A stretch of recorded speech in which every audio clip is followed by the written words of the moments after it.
welcome. Today we have Amanda Christensen, and she's going to talk about systemically treating sexual addiction and betrayal trauma. So, if you want to mark your calendars, the next one will be Monday from 1 to 4 o'clock, Monday the 15th, and I think it's Tamara Backrall. Somebody correct me if I'm wrong. She's a lawyer in the area, and she also has a PhD in marriage, family, human development. She's going to talk about marriage mediation. So we'll turn it over to Amanda. Okay, thanks. Okay, welcome. I listened to a meditation just on repeat as I was getting ready today, so I'm hoping that will calm me down. But okay, and also I wanted to mention these. After I made these slides, I realized they are the most boring slides ever. It's all black and white. It is not interesting. So hopefully what I say will be interesting, but there are no fun pictures.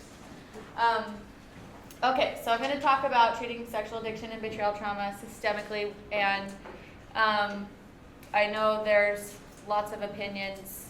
I am not the all-knowing source, so I am going to present on what I do and what I think works for my clients.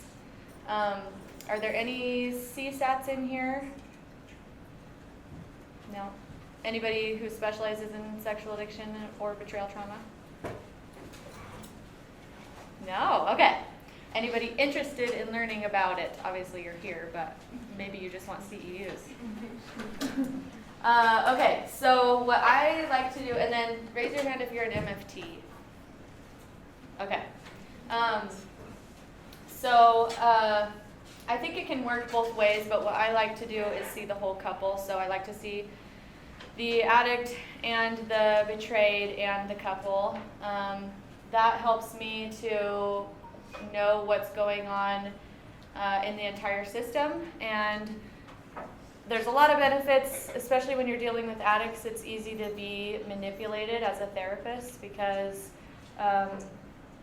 they want to look shiny, and so they make themselves look shiny to the therapist, and the therapist can buy into that. You know, we're all aware of how you can kind of be lied to, but if you're seeing the other spouse, you're getting to have a picture of how things are going at home. So like a lot of times I'll have the addict in and they will be saying, I'm doing so great, I'm doing this, and that all sounds good, and it's all true. They're not lying to you. But then the partner will come in and say, oh, actually, he exploded on the whole family last night and made a big scene.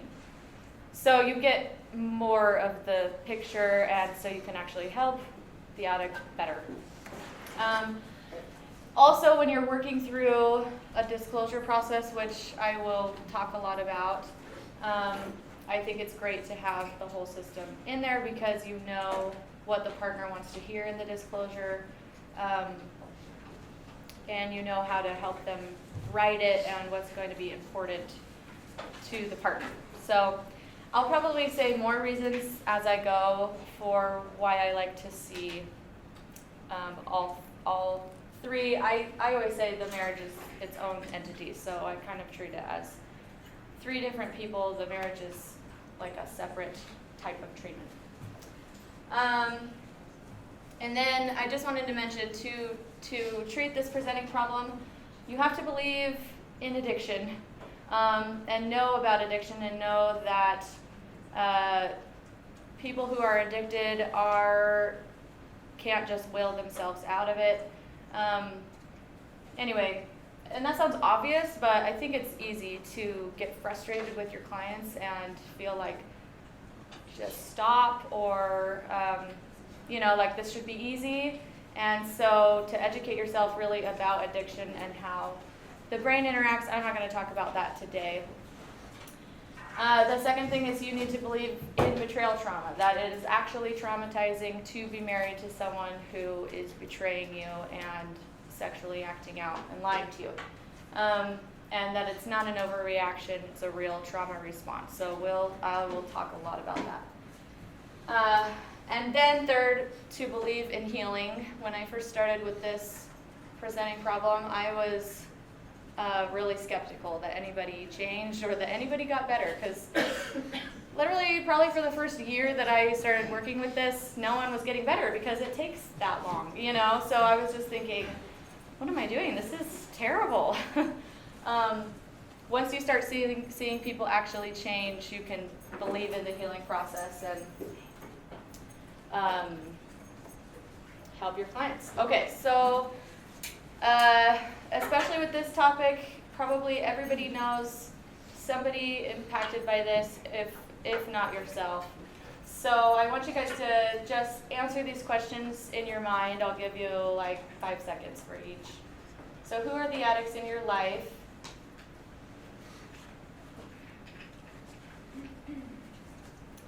How have you been affected by sex, addiction, or betrayal?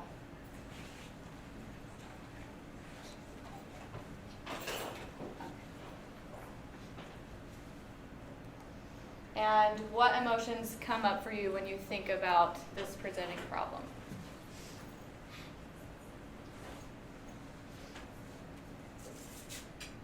So I'm not going to ask anyone to share, but just try to be aware of that in this presentation, because this can be triggering, because I might be talking about your clients, definitely. I might be talking about your husband. I might be talking about you. I might be talking about your dad or your brother or something like that, or your sister. And so if you can just know what your reactions to that is, that will be healthy. Okay, so I'm going to start with sexual addiction for the first part, then we'll go over betrayal trauma. So please just raise your hand if you have questions. I probably will talk a lot.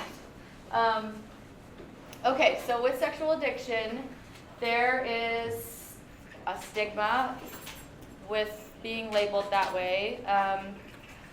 Unfortunately, there's a stigma about it even existing or being a real addiction. So in this presentation, I will going with the fact that it is a real addiction, and I'll go over that in a second, what it looks like. But I think a lot of therapists, just depending on however you feel about it personally, we're afraid to label our clients as addicts, because we're afraid of how they might react to that or how it might affect them negatively. And I think that sometimes, I mean, those are real fears. Those are not, that can happen. But as the therapist, I just want you to be aware of what your view of sexual addiction is. Is it a real addiction to you? What makes it an addiction? What level makes it an addiction? You know, because there's this whole spectrum of acting out to, you know, oh, I only watch porn once a week, to I cheat and have multiple partners, and right. That whole spectrum, I would treat it all the same, the exact same. So,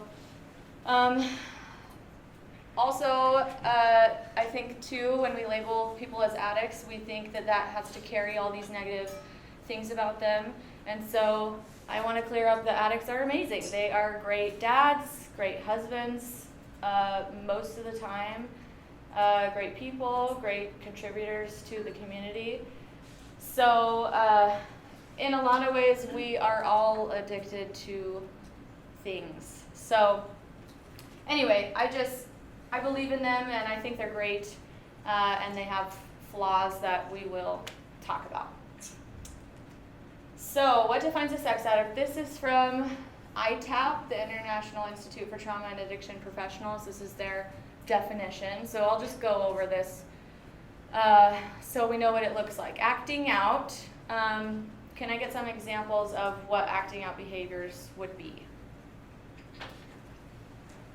Masturbating. Yeah.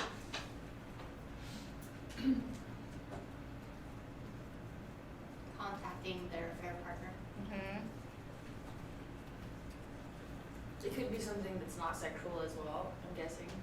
Something that Yeah. maybe like controlling their partner. Yeah. That would, yes. that would go along with the attitudes. Acting out, we're mostly talking about the sexual behavior that starts to get out of control. So pornography, masturbation, sexting, chat rooms, cam rooms, prostitution, hookups on Craigslist, things like that. Voyeurism, exhibitionism, the whole spectrum of sexual acting out. And they're going to start experiencing consequences and not be able to stop despite these consequences. So that's when, you sometimes want to just shake someone and say, look, you're losing your family, you're losing your job. Wake up. But despite those consequences, they are still in their addiction. They're still acting out on that compulsion. So consequences, like I mentioned, family consequences, personal, like their mental health. They might feel suicidal because they're stuck in the shame cycle. They might lose their jobs or get reprimanded at their jobs. Financial consequences and STDs, diseases, pregnancies. Those all sound really extreme, but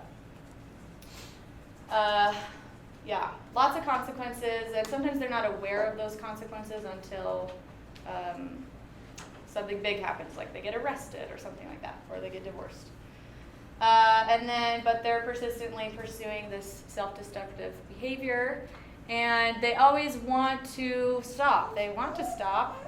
I've never met an addict who says, I don't want to change.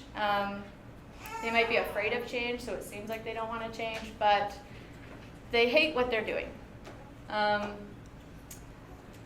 The obsession and fantasy is their coping strategy with life. So we'll talk a lot about that because that's more of the therapy side of things, is how do I cope with life? How do I cope with these hard emotions? And my whole life I've just resorted to my addiction to have relief from life. And then tolerance, they'll be increasing like frequency or intensity of what they're doing or watching. And sometimes people get confused about that because a lot of addicts, their addiction waxes and wanes. Like maybe for 5 years it was really bad and they were acting out every other day, and then they had, then they kind of tapered off, and then they were only acting out, every week or something like that. And so they would want to fight against this tolerance idea, like, well, I'm not getting worse and worse and worse and worse. But usually what you're looking at will start to not be exciting enough, and so you'll start looking for something different, and the addiction will just kind of, I don't know, I just think of it as like a slime monster. It's like, it's just trying to find a place that feels good. And so people end up in situations or with fetishes or different behaviors that they never, ever, ever would have thought they would be doing. But because their addiction has just grown and their tolerance has needed more and more, they find themselves in situations that they don't believe in. Okay, and then they'll have mood changes. So that's kind of what you were talking about. The attitude changes that go along with the sexual behavior. Sometimes that is the worst part of being in a relationship with them, is their mood changes. And we'll talk more about that, but they're just unregulated because they're regulating their emotions with their sexual acting out and not dealing with it in a healthy way. And then just lots of time.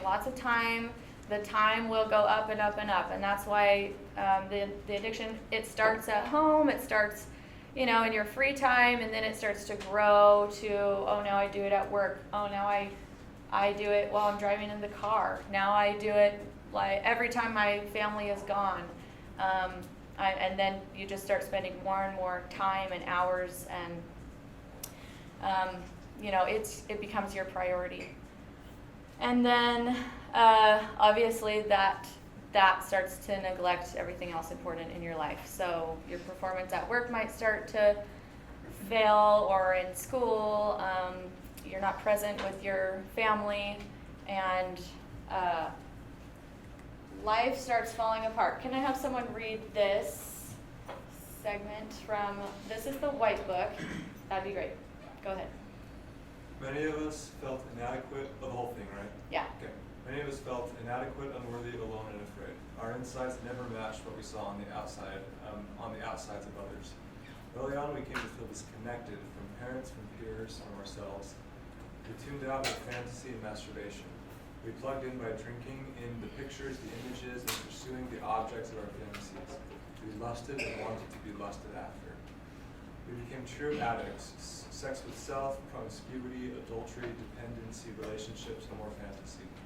We got it through the eyes, we bought it, we sold it, we traded it, we gave it away. We were addicted to the intrigue, the tease, the forbidden. The only way we knew to be free though was to do it. Please connect with me and make me whole, we cried with outstretched arms. Lusting after the big fix, we gave away our power to others. This produced guilt, self-hatred, remorse, emptiness, and pain, and we were driven ever inward, away from reality, away from love, lost inside ourselves.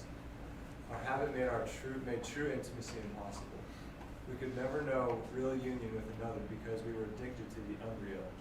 We went for the chemistry, the connection that had the magic, because it bypassed the intimacy and true union. Fantasy corrupted the real, lust killed love. First addicts, then love cripples, then we took from others to fill up what was lacking in ourselves. Conning ourselves time and again that the next one would save us, we were really losing our lives. Thanks. Okay. That just hits me. It's so powerful. That's why I put the whole thing in here. Does anything stand out to you guys that you want to just say, man, this stood out to me? Well, I think like we lusted and wanted to be lusted after. Please connect with me. Like addiction always comes from. I think like sex addiction is really hard because it's so accessible, other than like alcohol or substance, and it's like an inner drive inside of every human. But in the end, like all addiction comes from a feeling of emptiness that needs to be filled. Mm-hmm. So I think like seeing that can help us understand a little bit better. Right. Yeah, please connect with me and make me whole. I that defines sexual addiction. Anything else? I think we gave our power away to others. I think everybody likes to feel like they have some sort of power control over their life. Mm-hmm. And so as they're acting out, they feel like maybe that's trying to fill that void, but in reality, it's making it loose over and over and over again and going more deficit. Yes. Yeah, they become enslaved to others. For you. So I think this is identifiable for an addict because with that last paragraph, it talks about first addicts, then love cripples. It's progressing beyond just simply an addiction, something that lives in their mind. And I think that paragraph is basically summing up that as you come to the realization as an addict, you realize that you've played this cat and mouse game with yourself for maybe days, weeks, months, years, where you say, the next time is my last time, and I'm sure that as therapists, you've seen that. This is my last time, but it doesn't stop. And so I think it's this idea that this is going to be my last time where I'm going to go to that next edge, and this will be the last time. Once I get this fulfillment out of it, it'll be done. I think that there's always a look for addicts that there's going to be a certain level of fulfillment, and then when that fulfillment happens, it will be over. But the problem is that there's too much fulfillment out there. There's too much fulfillment out there. Thanks for saying that. Yeah, you're never done. There's always something else to go experience or see, you know. And when you're chasing that like a cat and mouse, in the end, they feel empty. Okay, so while working with this population, you're going to hear things that are upsetting. You're going to hear things that you have not even thought of, that it would never cross your mind to be interested in that or to do that. You know, I hear things all the time still that, you know, you have to You have to really remember the empathetic perspective, remember why they're doing these things, instead of just being kind of horrified maybe at times. Or you might feel upset with them because they are sometimes treating people badly, you know, and that can be frustrating, and it's easy to judge. So we just need to remember that a lot of addicts have past trauma. We all have past trauma. And there is a reason that they are running and trying to be medicated constantly. They don't want to hurt people. They don't want to hurt their spouses. They're good people. Yes, so I don't know if any of you guys use the ACE, Adverse Childhood Experiences, has shown child abuse and neglect is the single most preventable cause of mental illness, the single most common cause of drug and alcohol abuse, and a significant contributor to leading causes of death such as diabetes, heart disease, cancer, stroke, and suicide. So a lot of times your addicts are going to have an ACE score. It's a 1 to 10, or what is it? It's 10, right? Yeah, it's 1 to 10. And if they have any score, like even if they scored a 1, you just get a point for every horrible thing that you've been through. Even if they have a 1, they're going to be more likely to end up being an addict because they've been through something very, very hard, and they need to medicate. Like I'm saying, it's negative emotional coping, and it's a connection problem. They're dying for connection, and it seems like the worst solution for being connected, because you end up being completely disconnected from your spouse, right? But they're still trying to solve this problem of I feel lonely and disconnected. It's shame-driven. I'll just read this. Intense mood shifts due to the despair and shame of having unwanted sexual behavior. Sexual addicts are caught in a crushing cycle of shame-driven and shame-creating behavior. While shame drives the sexual addict's actions, it also becomes the unwanted consequence of a few moments of euphoric escape. So does that make sense? They feel shame, and then they want to medicate that shame, and then they act out, and then they feel more shame for what they just did, and to want to escape that shame, they jump right back into the addiction. So I've written it out in a couple of slides, the addiction cycle.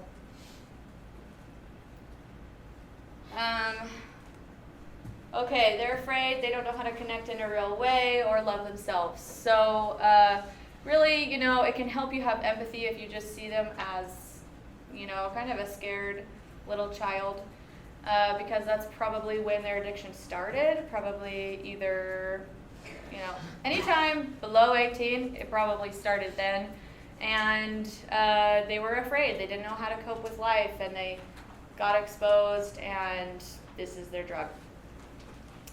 And they betray themselves by doing things they don't believe in. So that's what I mean when I say, they'll tell you things that they've done, and your first human reaction is just like, don't do that, like that's bad, don't do that, you're hurting people, But that's my first reaction in my mind, and you have to remember they don't want to be doing that, They're betraying themselves. They don't believe in violence. They don't believe in hurting people. They don't believe in lying, These are usually really moral people. So, as the therapist, this is really important. You need to have a knowledge base. I forgot to say this at the very beginning. If you're working with a big, huge addiction, you should be specialized in that presenting problem. And if you're not, refer out. I am trying to give some basic knowledge of how to approach these claims, but if you're not trained in doing full disclosures and really working with addiction, then you will just help your client by referring out. But still, no matter what, no matter who you're treating, I think it's still good to know know all of this. And so when you're treating addicts on whatever spectrum, you're going to need to know what the 12 steps are and what working the program looks like.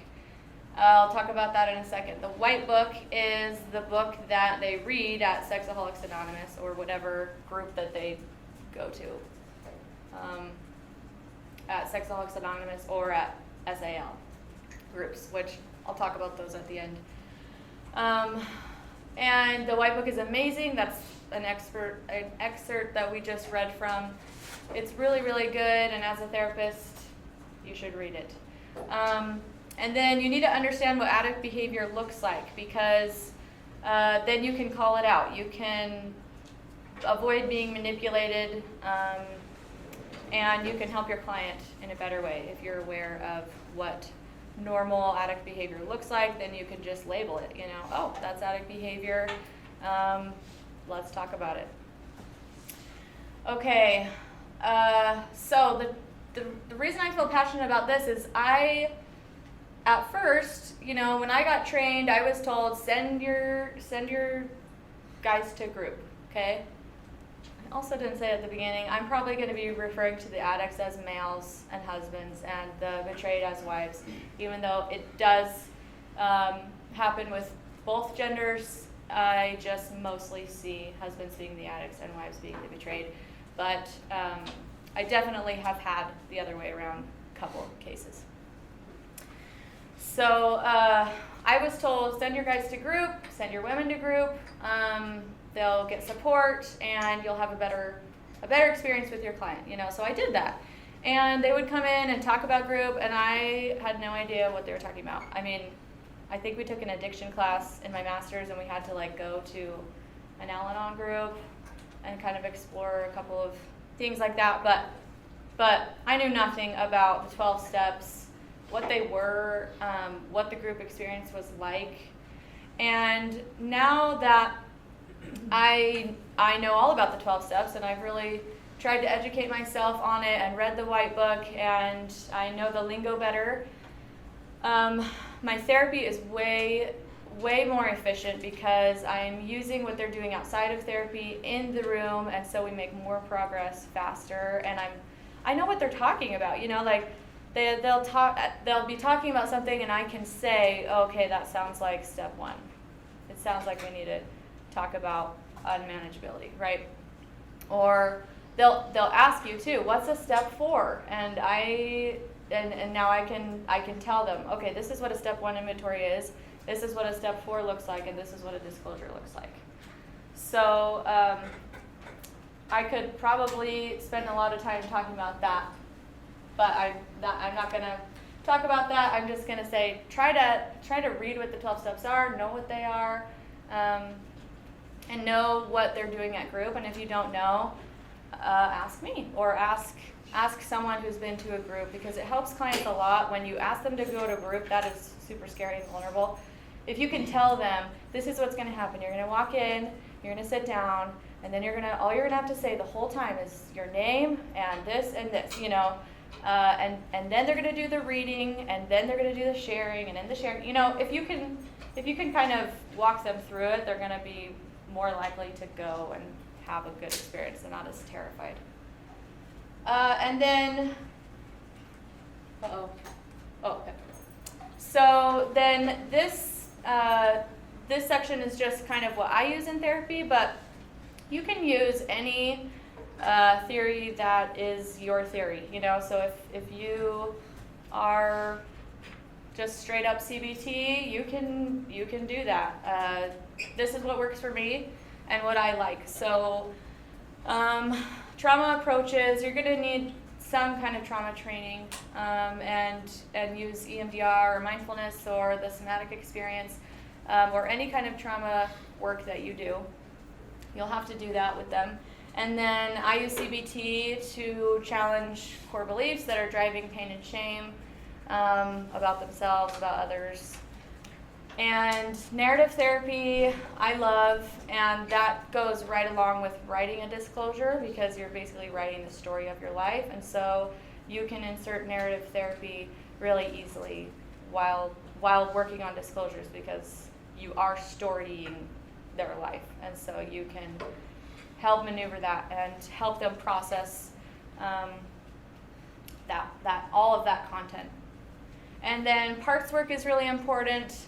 I am not super trained in IFS, but I think it's amazing, and I would like to be. So even if you don't do straight up IFS, you can do parts work all the time about the addict part of you, and the real you, and how they interact, and how when you're in addict mode that kind of takes over.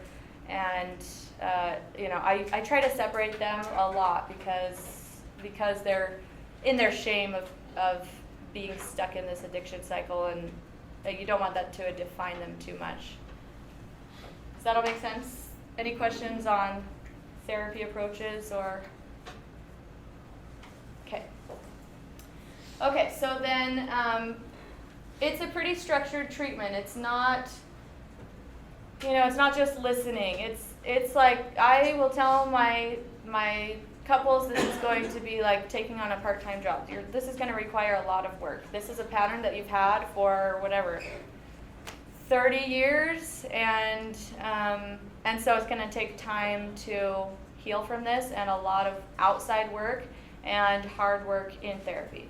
So what I want them to be doing is going to a 12-step group every week. A lot of times at the beginning I'll have them going twice a week, just to get some sobriety. And like I said, I'll just say it now. SA Lifeline, those are my very favorite groups. So salifeline.org is where they can go and find a meeting. They have women's groups and men's groups. I will clarify, the men's groups are for addicts, the women's groups are for the betrayed. They don't have any female addict groups. And then there is SA, Sex Alcoholics Anonymous. Those are good too, and they're all around here. And then there is the Church of Jesus Christ of Latter-day Saints group called the EARP program, and that's another option. But my favorite is SA Lifeline, and then I'll usually tell people to do, if they like ARP, I'll tell them to do that as a supplement. Make that your supplemental group, but your main group, one of the other two, where they're reading the white book. Okay, and then yes? So what are the kinds of clients that you're setting, like you're doing all this with? Because I know at the beginning you were talking about like some people like once every month or yes. whatever, and then like there's the whole prostitution and Right. everything. So like what? Who goes to these? Yeah. Okay, anyone with sexual acting out behavior that they want to stop. It doesn't matter how often, how mild, they can benefit. So, even if they're just masturbating in an uncontrollable way, like just to simplify addiction, I just say, oh, okay, you have this problem and you've tried to stop it, yes, a million trillion times. And you've tried all these different things to stop it. Yes, I've tried this and this and this and this and this. And you can't stop it. Yes. Okay, perfect. Go to group. So no matter what it is, does that answer your question? So if they're watching pornography once a month, they could still benefit from the 12 steps. I love the 12 steps. I think it is an opportunity to work the 12 steps. So I would want every single client to work the 12 steps for something. Yeah? I was just going to say, the acting out pattern, I don't think is as important as the underlying issue of spiritual disease, which is lust. So lust is is the underlying issue with all of this. And so some people may go a year in between cycles. But in that gap between the year of an acting out experience, which might be an exhibitionist episode, voyeuristic episode, shadowing, masturbation, pornography, anything like that, in that gap between that year, there are episodes of lust and spiritual dissonance inside themselves that's happening throughout that whole year until that next acting out event. So as you've got that gap in time, that's what I think a therapist should be seeking to treat is, you've stopped yourself, but now we need to get you to stay stopped and get rid of some of those spiritual illnesses. Wow. We call them spiritual illnesses, but they're also character weaknesses like resentment, anger, and control, things like that. And so that's what I would say is, even if they're going a year gap in between, if there's an underlying issue of lust, I still think that's a major problem. Thank you. Yeah, so you'll meet a lot of people who say, they'll give you kind of their life story, like, oh, in high school it was really bad and I was doing it this much, and then it went down, then I went on a mission, then I got home, then it kind of got rampant again, and whatever the story is. And now it's not so bad. And so then they feel like, oh, I'm good. But I would say if they haven't done the 12 steps and a real soul recovery, the problem has just gone away for a time. You know, like the thing on the outside, the sexual acting out, but like he's saying, the spiritual and the trauma and the unhealthy coping is still there. They still need to learn how to work through that. Okay, so as they're going to groups, they will eventually find a sponsor. I don't put any time pressure on that because I want them to find a sponsor that they like.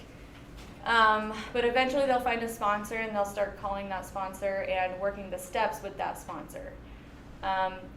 That's the sponsor's role, is to help them work the steps. And then your role as the therapist is to help them heal from all the emotional stuff. And learn how to connect and good stuff like that. Then they'll also be reaching out to others from group. That's just in the group culture. So they will be calling each other and supporting each other, calling each other when they are triggered or when they had a fight with their wife or when they feel inadequate at work. It can be any kind of hard thing, but really they're learning how to connect with other men, which is really rare for men to know or just to have avenues to emotionally connect with other men, because a lot of their talk is surface, sports, work, whatever men talk about. And women talk about surfacey stuff too, right? Okay, and then I want them doing daily recovery work. So that can look like, they just call them daily. So they can have their own pattern of that, but I would like it to be journaling, something spiritual, whatever their religion is or their spiritual work. I have some atheist clients who, whatever their spiritual work looks like, I want them to do that too. So journaling, spiritual work, reading in the white book, and doing some step work. I know that sounds like a lot, but that can literally be 30 minutes, you know. So, and then weekly therapy with me, and in that therapy we will eventually work toward a therapeutic disclosure with the couple. And after all of that is in play and the disclosure has been done, then you do the marital work. Don't do that before because it's not safe. So we'll talk about that more when I talk about the couple work. Any more questions on, yeah? Sorry, I missed that third one of the daily recovery. What was that? The daily recovery or the reaching out? I thought that was daily recovery, journaling and spiritual work. Yes. Reaching out? The one above it. Reaching out. What and are then the 3 steps of daily recovery? Oh, dailies should be, yeah, reading the white book, step work, spiritual work, and journaling. Thank you. Okay, it's hard work. It takes a lot of time. So you really want your clients to be committed to the process. So what are some attitudes you can expect to see? Any ideas? Attitudes of the addict. Like, what's he presenting with attitude-wise? Skepticism. Good one. Denial. Denial. Mm-hmm. I was going to say, I imagine vacillating between, like, kind of acknowledging and taking responsibility and then feeling too much shame and minimizing or Right. kind of yo-yoing sometimes. Yeah, it changes week to week. Totally. Making a joke of it. Yeah. Like, it's not that big of a deal. It's actually maybe kind of funny. Yeah. Don't laugh at those jokes. Just, okay. Apathy and depression. I have some people who are like, they have depression and and they are really withdrawn and feel hopeless, and it's really hard to get them going and get them into doing all of this work. Anger, or I'm not the problem, like we said, denial, get off my back, leave me alone, she's the problem. Resistance, I'm not like them, I'm the exception, I don't need groups. So that is really common. I'd say every single addict feels that at some point. They're going to go to group, and they're going to listen to what people have done, and they're going to find the one guy who's done bigger stuff, and then they're going to think, oh, I don't belong here. These guys are crazy, you know, I am not like them. And then they discount themselves from tons of good healing. And I get it, it's scary. So, but kind of feeling like no matter what you're doing, it's easy to justify it and feel like it's not as bad as this person or this person.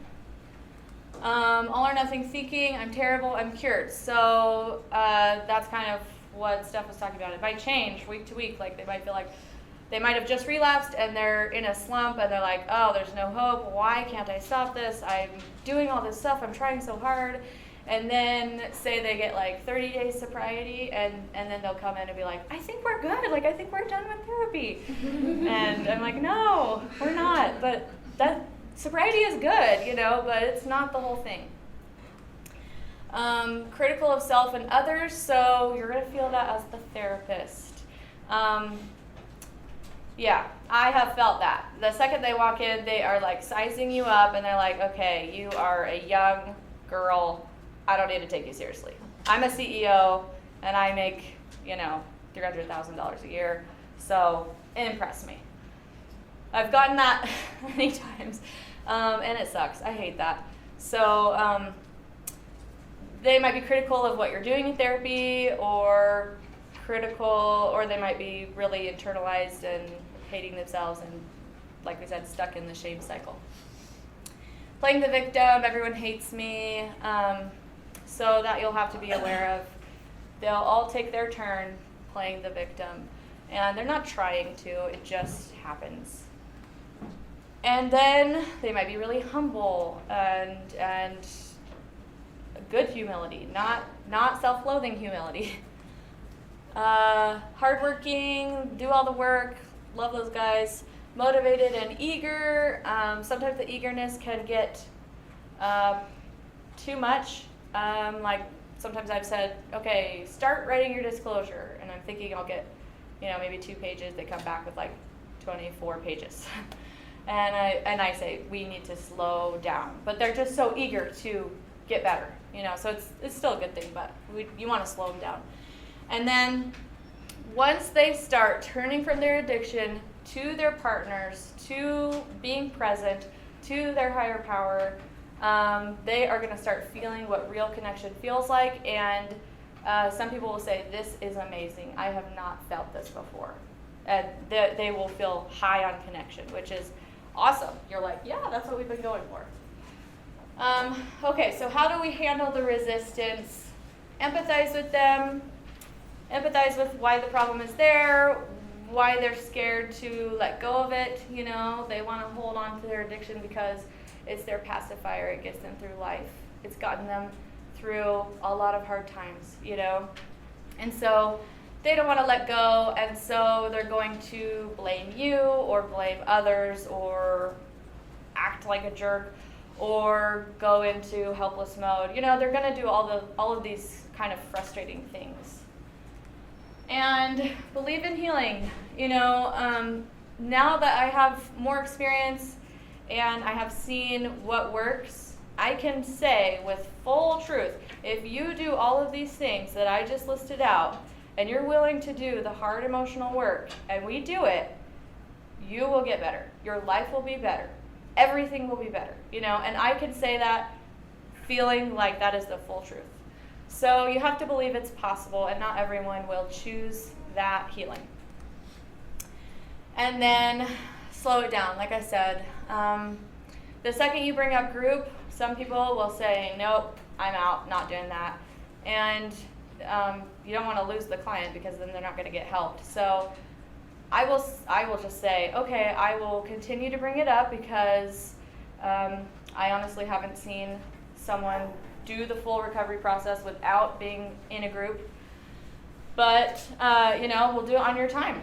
It's your life, it's your timetable, and I can be patient, and I will keep bringing it up. So, okay. Can I ask a question? Yes.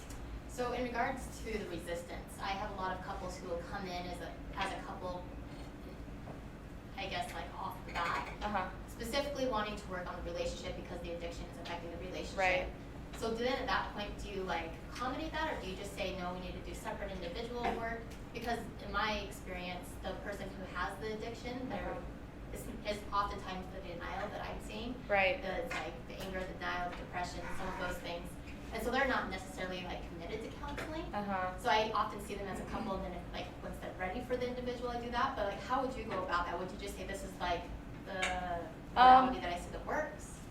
I'm not too hard, but yeah, I will say that we have a big problem right now perpetuating all of your couple problems, and if we can work on this, then I promise you we will get to this, and I really want to get to this. Like, you really validate, yes, this is big. You guys are fighting and you're arguing, and that's hard, and there's whatever, all of these problems or sexual problems, right? But we just will be spinning our wheels if we try to work on that first, and there's these other problems. And you can talk about both. You can talk about the betrayal trauma too, and the addiction, so that you're not just pointing out that he's the only problem. Not that the betrayal trauma is, it is impeding, her safety. She has not healed. This does affect the cycle. Yeah.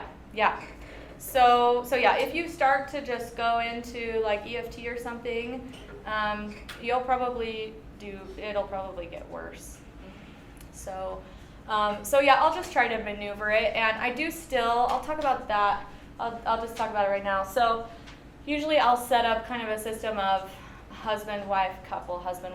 So I'm still seeing them as a couple, so you're kind of pleasing them. They feel like, oh good, she's still seeing us as a couple. But that couple work is really going to be, it's not the deep vulnerability.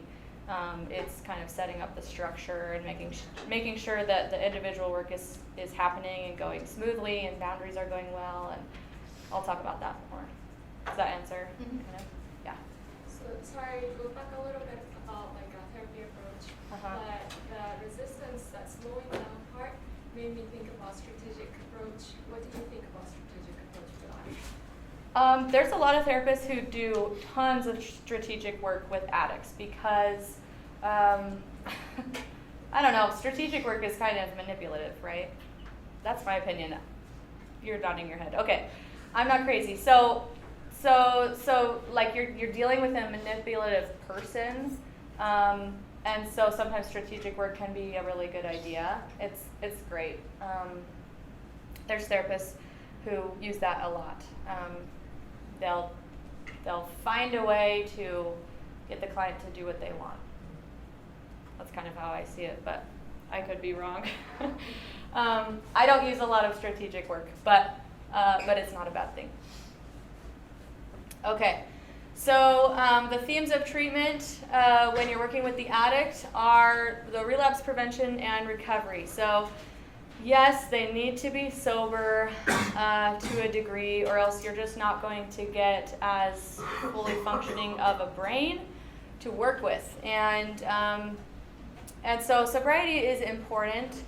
I want the outside work to do that for me. So I want group and dailies and the 12 steps and sponsorship and reaching out to other people in the group to help them be sober. And that usually works. That usually works pretty well. Sometimes they'll still be relapsing and stuff. And so I will still spend time in therapy kind of talking through the relapses. Actually, I have a slide on that in 1 second, so I'll talk about that in a second. But that's top tier work, and then you want to be able to do trauma work, and I'll talk about that for past traumas. And then disclosure work is a huge part of the healing too. So this is just the individual work with the addict. So in that, yeah. I have a question. I have a client who's kind of like unsure, kind of in the contemplation stage, and he kind of wants to work through his trauma before he decides. So you had trauma second. Do you think You can work on it. Yeah, I know. Totally. You can. You're doing all three of those things all at the same time. So yeah. I'm glad you brought that up because I don't want it to sound like you can't do the other stuff until they're perfectly sober. No, I mean they're not going to be perfectly sober while you're working with them. But you don't want that to take up all your time. And I think a lot of therapists who aren't trained in this, they just see the problem. They're like, okay, you're watching pornography. We need to stop that.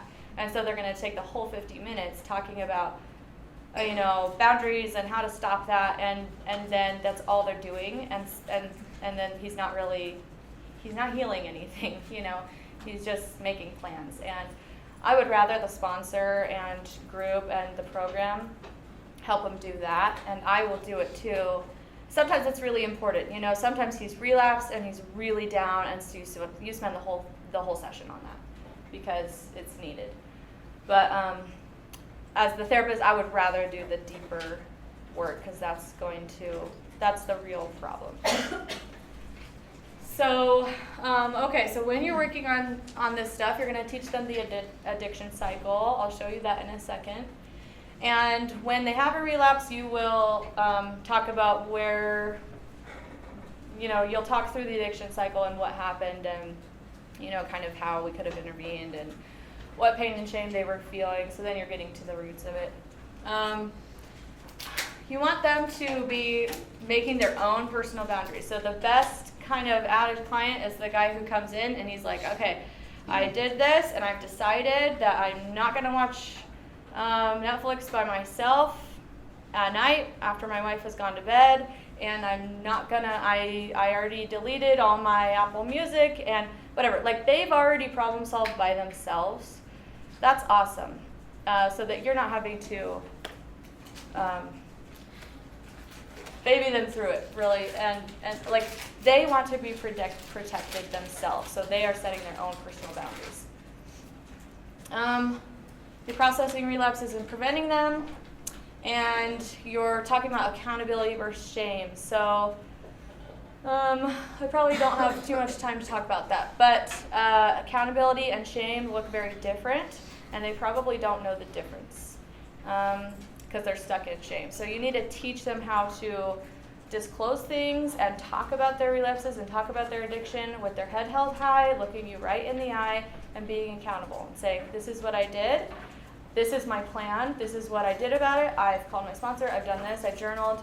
And they might still feel really stuck. I still feel really stuck. I don't know what to do. I'm scared. I'm afraid. But that's accountability. Shame is, oh my gosh, they won't look at you. They won't look at their wife.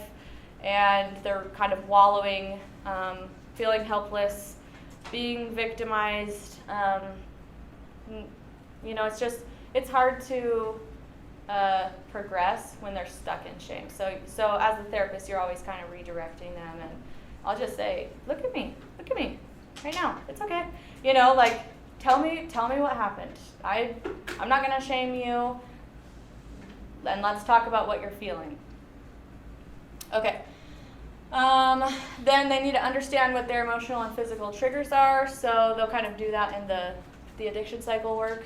But if they're aware of what their triggers are emotionally, like, whenever I feel not good enough, or when I feel overlooked at work, or when I feel discounted, or when I feel abandoned, I want to act out. I instantly want relief, or the physical triggers, obvious things, like when I go to the beach, I feel triggered. And then understanding of personal denial mechanisms.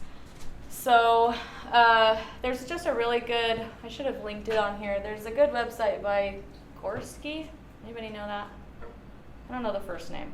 Anyway, and they have a good list of denial mechanisms that addicts will use. So you want to be able to bring those out. Like if you hear them talking, you'll just say, it kind of sounds like you're minimizing. And then they'll usually say, you're right, I am. Or, it sounds like you're using helplessness to keep you stuck. And they'll usually respond if you've taught it to them.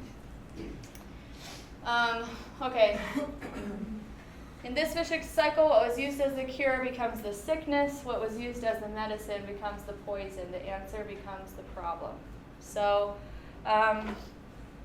hopefully it's becoming clear that the answer of acting out, that's my answer. That's going to give me relief. That's going to give me a good feeling, and I won't have to feel what I'm feeling right now. Then that becomes the problem, and so run from that. Teaching the wife or teaching the partner this cycle too is going to be really good. Not so that she can call him out and accuse him of things, but just so she understands what's going wrong, and they can learn how to talk about it. Like, oh, I think I'm in preoccupation. Let's talk through it. Okay, so here it is. I could have, like I said, these slides are terrible. It should be like a nice little circle, but it's not. So we start with pain and shame. We jump into preoccupation. Ritualized preoccupation is basically just the emotional feeling of I've got to get rid of this feeling. I need relief. I hate this feeling. I hate what I'm feeling. So I'll just give an example, and that's how I'll go over it. Okay, so they feel the pain of. What's something painful? Work. They The feel expectations yes. others put on. Okay, they feel the expectation of work. They are behind in their work maybe, and they need to be performing, and their boss is on their back, and their wife wants him to make more money and whatever. Or maybe it's just even more simple than that. They feel that feeling, and they're going to jump into preoccupation. Emotionally, that's going to look like, oh, I hate this feeling. I need to escape this feeling. And then behaviorally, that might look like starting to peruse Instagram. You're just looking through Instagram, scroll. Or you might start playing video games, and you're just tuning the world out. It's just a way to start disengaging with being present. So preoccupation is pretty harmless in that they're not doing the big acting out stuff, and they're just kind of disengaged. They might start to isolate. They might be irritable, angry, and it's like a CO2 leak. You don't really notice it. It just slowly starts. Yes. So then the preoccupation isn't necessarily on the whatever they usually act out with. It's just preoccupied with. I have this stress right now, and I need to get it out. Yes. Yeah. So that can look a lot of different ways, and when you're working with the addict, you want to define what that looks like for them. For him, it looks like this. I start to do this and this and this, and I feel disengaged, and I start to isolate, and I start to say, nah, I don't want to go out with you guys. You guys just go. So preoccupation is hard to notice. It's the hardest one to define. Yes. Well, that's gonna be my question, because one of the clients I'm working with, in his mind, preoccupation is when he goes to the gym or exercise. So what if it's healthy things that we tell our clients to do, you need to be exercising regularly, such and such. Right. So okay. So if this was drawn, look, I have a marker.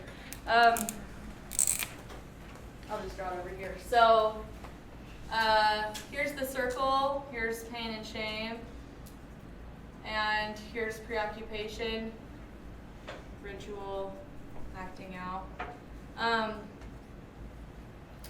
So they're gonna feel this pain and shame. You're gonna list it for them in this session. You're gonna talk about what is your daily pain and shame. What does that look like? And then you could spend a ton of sessions talking about that every time, so that they're aware.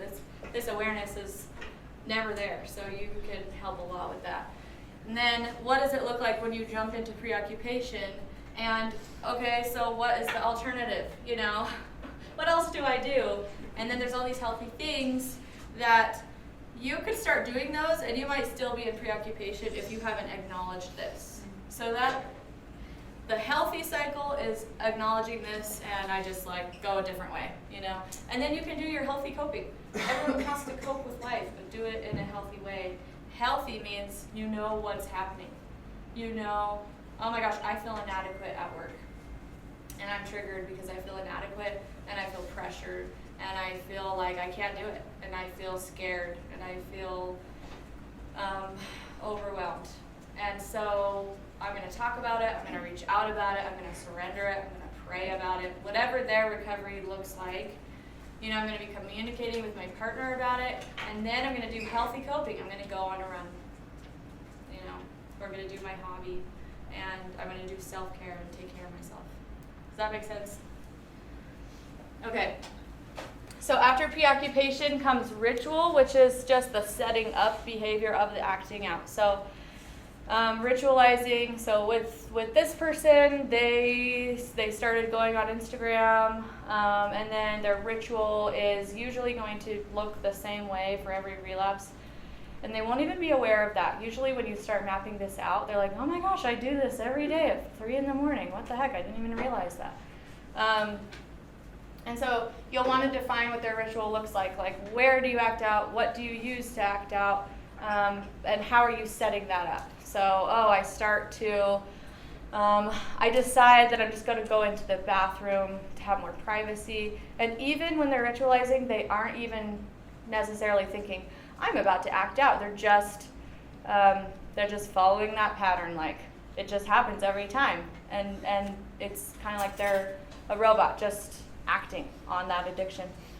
So their ritual is, I go to the bathroom, I lock the door, I bring my phone, I make sure that no one is out in the family room or whatever.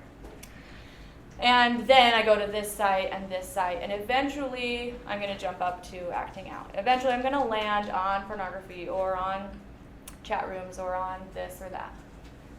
And then I'm going to act out, I'm going to masturbate or whatever the acting out episode looks like, and that can last, you know, sometimes it's like 10 hours long of acting out. Sometimes it's 30 minutes, and then they're done. Sometimes that acting out happens throughout the day, like 5 times in that day. You know, it can look really different.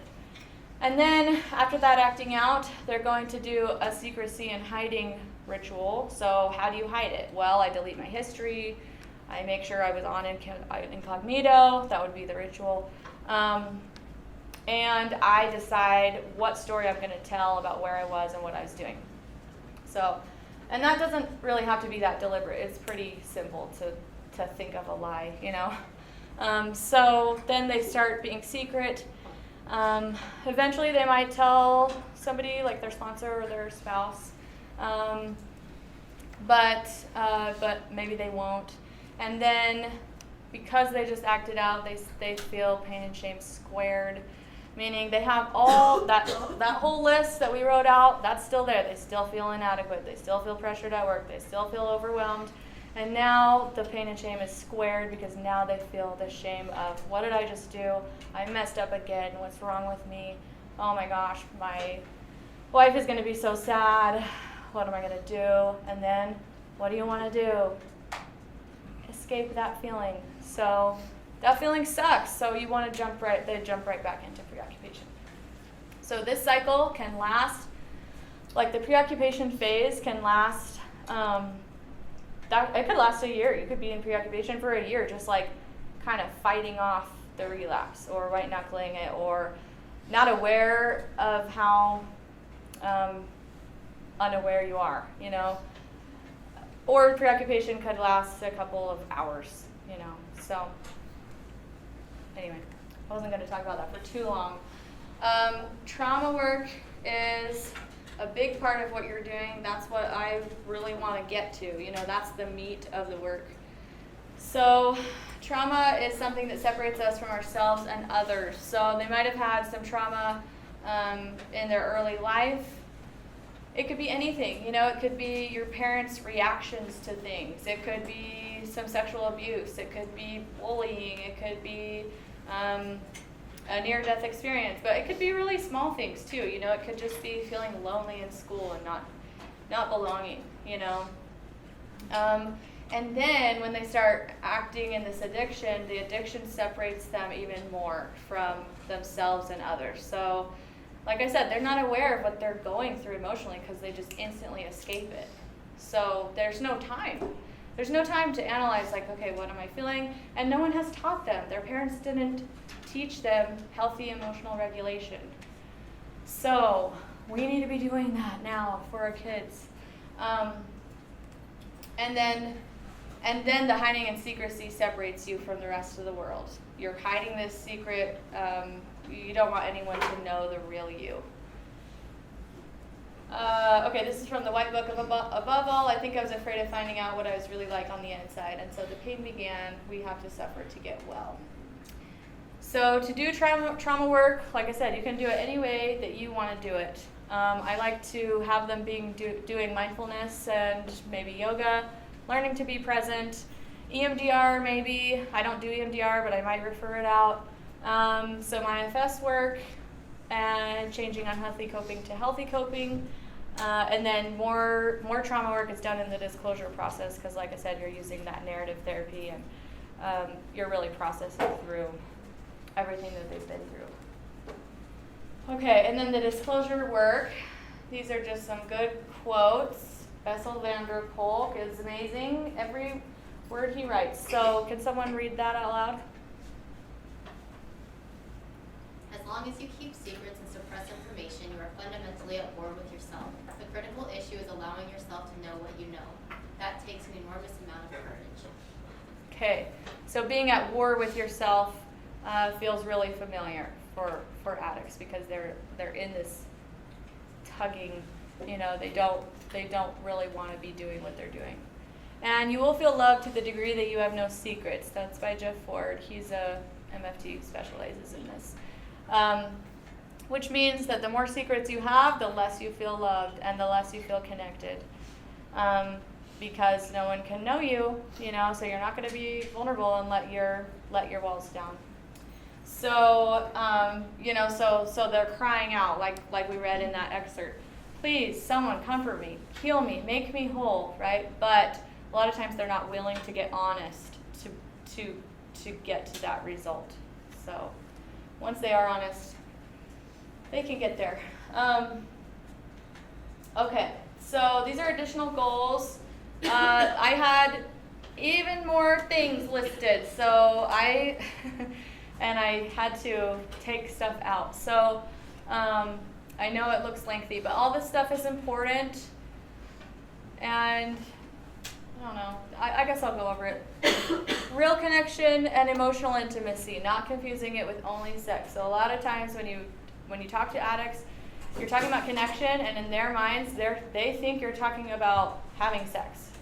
And so you literally have to rewrite, okay, no, we're talking about emotional connection, vulnerability, seeing each other, hearing each other. What is that? And that's kind of foreign to them a lot of the time. And they've had moments of it, and so you want to kind of identify those moments and help them to have more moments of that. Empathy training, I'll talk about that in the couple work. Healthy understanding and practice of intimacy in marriage.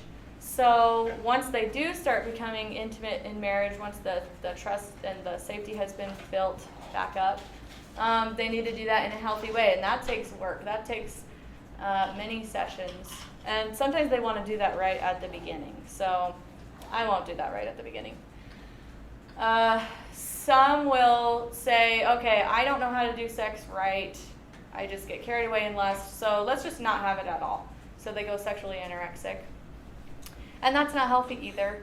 Or they're entitled or dependent on having sex with their wives to keep them sober. They think that, like, if I can have this release with my wife, then I won't have to watch porn and masturbate or have other things.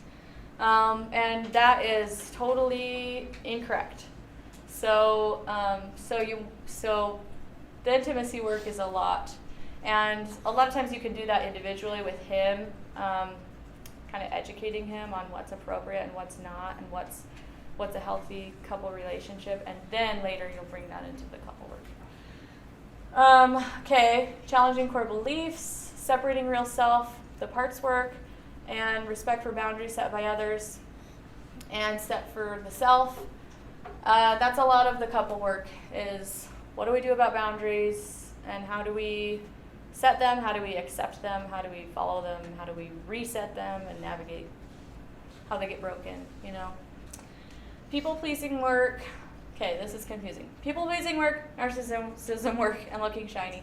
So those are 3 things that will come up. A lot of addicts are people-pleasers because they've just been raised that way to smile and make people like you.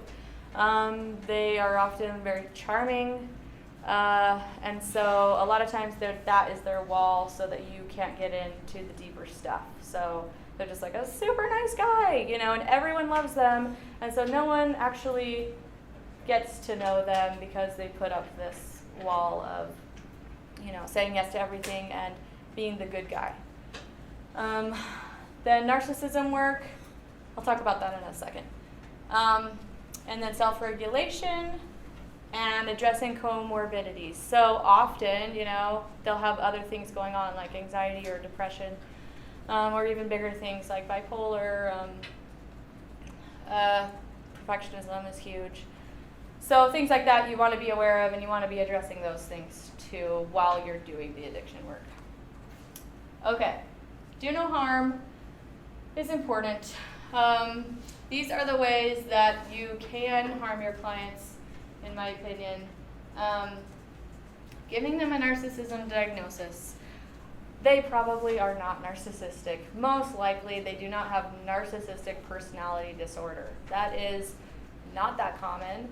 And sex addiction is very common. So in my work, I think that I have had 2 true narcissists. Gotta love them. But only 2 out of everybody else I think were actually narcissistic. And the others, because they're putting on this show, because they want to act confident, because they don't want the finger being pointed at them, they're in denial, they want to show off sometimes, they seem like a narcissist. They seem like they don't seem to have any empathy for their wives. And so you're like, what's wrong with you? You should put this together. How much you're hurting her, don't you see? No, because addiction is a selfish cycle. They're not trying to be selfish. They're acting out of pain, but they can't see others. They can't even see themselves. So they might present looking narcissistic, and I think you're doing a disservice to them by diagnosing them with that, because then they start to say, I can't do empathy. I don't do empathy. So, sorry, you know. And instead of learning that, it's a skill. It's a learned skill of how to show empathy. Yeah. So kind of a side question that's only semi-related. What are the most common diagnoses that you bill for insurance? I don't take insurance, but it would be ADHD is super common, and anxiety and depression.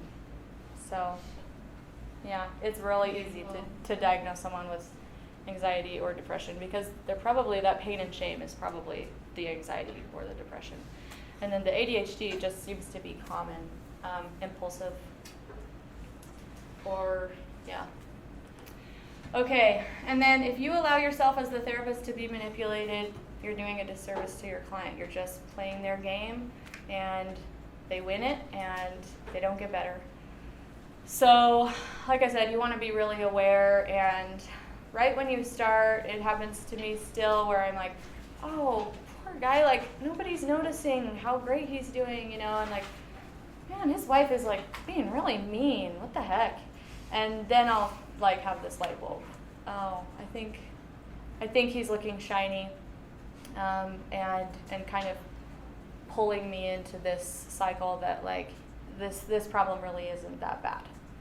So, and then if you join in gaslighting or blame, like I said, that's sometimes, honestly, I'm just going to be honest, I sometimes I'm like, yeah, gosh, I mean, in my mind, your wife sucks, in my mind. Now I have a lot more empathy for the wives, but at first it was easy to be like, yeah, you're doing everything right. You know, she should be recognizing this. And then I mean, that is super damaging, because then he goes home and says, the therapist told me that I was doing everything right and you're crazy. That's the definition of gaslighting. So, don't add to it.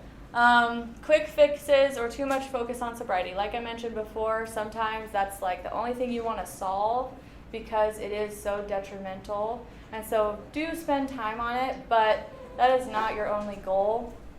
And I think a lot of people end up here or in your office, in my office, saying, yeah, I've been to 7 therapists, and and then like I kind of get sober, and then they say like I'm done. So they're not actually healing. They're not actually learning.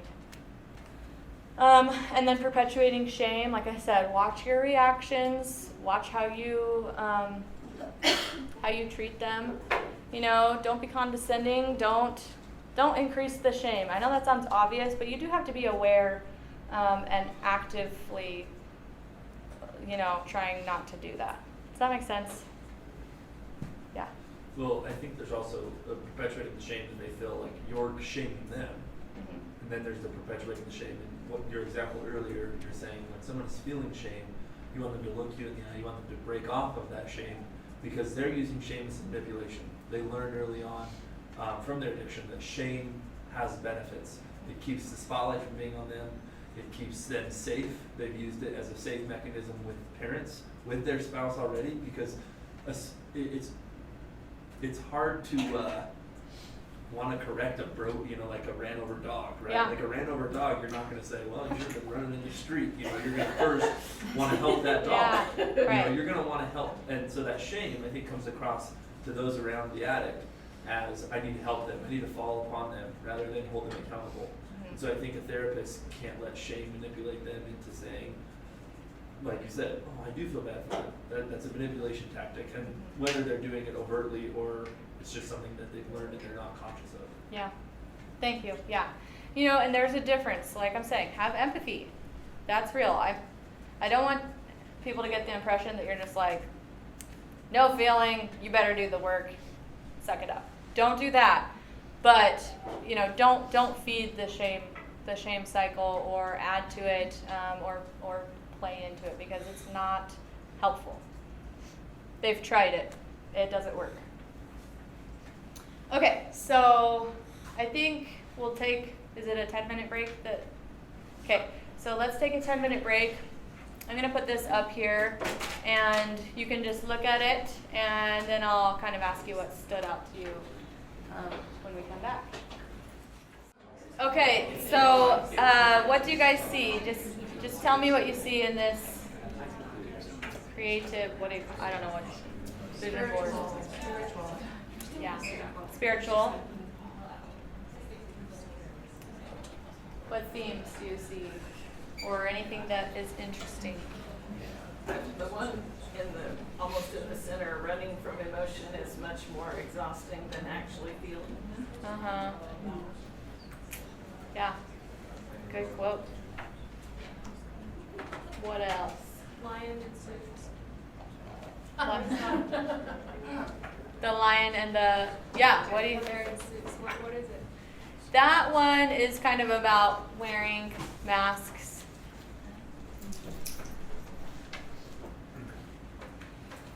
Not saying the real, because it's a person. Okay, I see a lot of pain, sadness, but hope, healing, spirituality. Anyway, I'm going to read. Oh my gosh, okay. I lost this. You guys probably can't read those too well. I'll read these. So from the bottom to the top. Life changing. Pain can take over your life. Remember, this is about, we're on to betrayal trauma now. I should have said that. Control, shame, I want you to want me. Tricks, she feels hurt and betrayed. Our best memories. You won't forget. She is ashamed of his interests, afraid of what they might imply about her. Failure, undesirable, everywhere you go. The feelings you can't name. is there anything good about men? Broken. What could we have done better? Uncertainty, trauma, false intimacy, I'm not wanted, and why? And then up here is Cinderella and her prince, and that's what she wanted, and that's not happening with all of this pain. So wasn't that sad what I just read? Kind of depressing. What do you think she means by our best memories?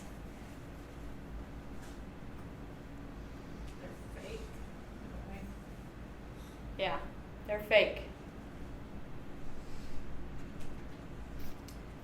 What do you think she means? I mean, she kind of says it, but she's ashamed of his interests, afraid of what they imply about her. What might that? Feeling. But that she's not pretty or sexy enough or not valuable enough. Yes. Yeah. Okay. Anything else you guys want to comment on?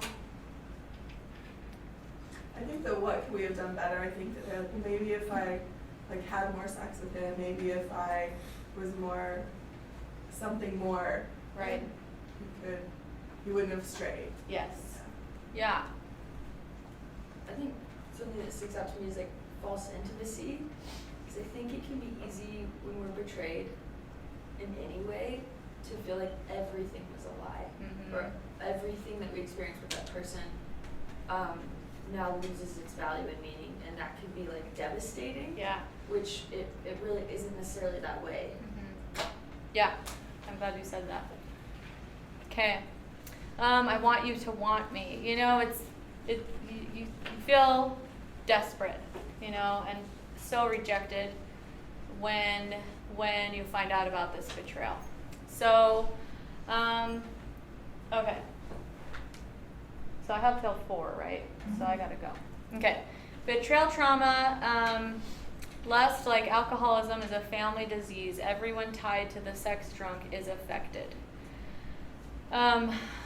So you're going to see that in families. Like, I even sometimes get youngish girls, like college age, who are talking a lot about their dad who had these affairs, and how it impacted their family growing up. You know, that's a huge attachment injury to the entire system growing up.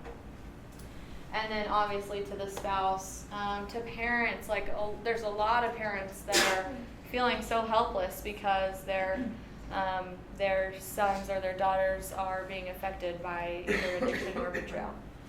So, and I just want to bring up that the deception, the lying, the fooling, the tricking, however you want to say it, is sometimes even more painful than the actual sexual betrayal or acting out. It's the feeling of like someone hiding and sneaking around you and manipulating you and making sure you don't know. And so then, you know, you feel so fooled and tricked, and, you know, that can turn into your own attacks on yourself. Okay. So in 2006, I don't have a lot of research in here, but in 2006, like one of the first studies on betrayal trauma came out by Steffens and Rennie, and they found that 70% of women who were betrayed met the criteria for PTSD, post-traumatic stress disorder. And that was huge because that was never considered anything along the lines of PTSD, because we asked, well, was your life threatened? Maybe not, you know, okay, then you don't qualify for the criteria.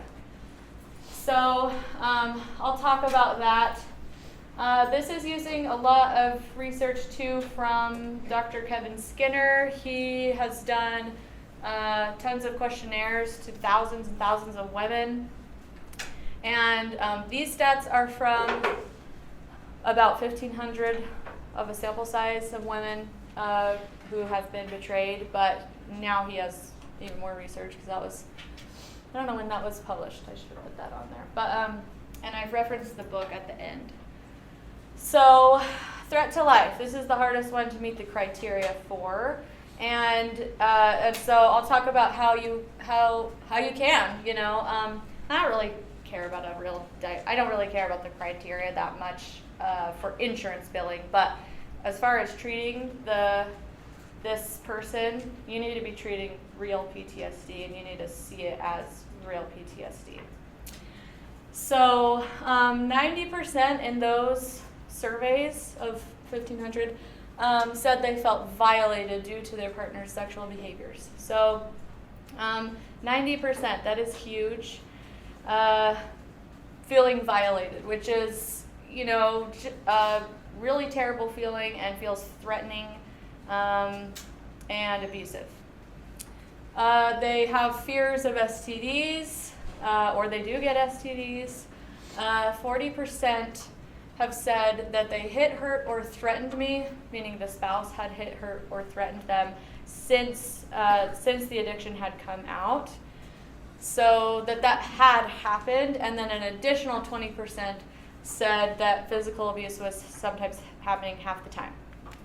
So that's huge. I mean, you don't imagine people being hurt or pushed or threatened, really, with this population.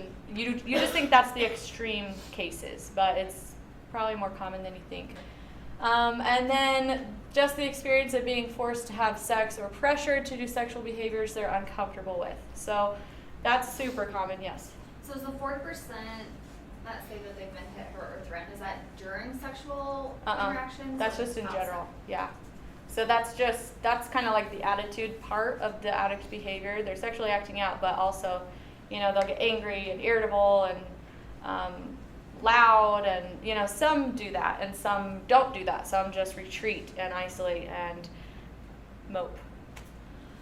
So, yeah, but then there is the sexual violence too, or just the pressure, like, I'm watching this in porn, I want us to do this, I don't want to do that, pressure, pressure, pressure, and then they eventually do that, and then the women feel like coerced. So the second criteria is reliving the event or having intrusion. So really common for betrayed wives or the betrayed. Also, like, if the wife has had an affair, I've had several of those, that then when they're having sex, those memories are popping up and they are comparing and feeling like, oh, is this the same or is this different? And they're imagining it, and that's intrusive. They don't want that. Having nightmares is really, really common. Nightmares of anything threatening, or their partner betraying them, or finding something out. And then flashbacks. You can have flashbacks of things that you haven't seen. So I call them movies, but, you know, like I said, they imagine this whole scene, you know, or they imagine the pornography that they're watching, or they imagine them masturbating and doing it, or whatever it is, cheating on them, and that's like a movie in their mind, and that can just replay and replay and replay, and it's unwanted. They don't want to be thinking about that. Or they might have flashbacks to that moment of heartbreak, you know, like that moment they found everything out and their whole life changed. Okay, avoidance. So they start to avoid anything that could be threatening. And at first, everything does feel threatening. Like every person of the opposite sex, of your same sex, or the opposite sex, depending on how the spouse acted out, will feel triggering. You know, like everything feels sexualized and dangerous, because they might cheat on me, they might lust after someone else. And then they'll start avoiding places, people, or media. So a lot of times their personality changes, because all of a sudden they have this trauma, bam, all of a sudden. Or maybe it's drawn out over time. They keep finding out. And so all of a sudden they're not that interested in like going out for a girls' night and just having fun and shopping and talking about your kids, right? Because they're dealing with like such a heavy thing, and so you just don't want to do the things that you used to want to do. You don't want to see movies like you're super sensitized to things that you didn't notice before, like maybe a sex scene in a movie or a show. Like it didn't even faze you, and then all of a sudden you're super sensitized to any kind of triggering thing or reminder. And then avoiding touch or intimacy, or any vulnerability. So just closed off, which is understandable. And then sometimes they'll start doing behaviors that distract. So this trauma has hit them, and then sometimes they'll start numbing out because it's so much pain. So they start numbing out through TV, through shopping, through games on their phone, whatever it is.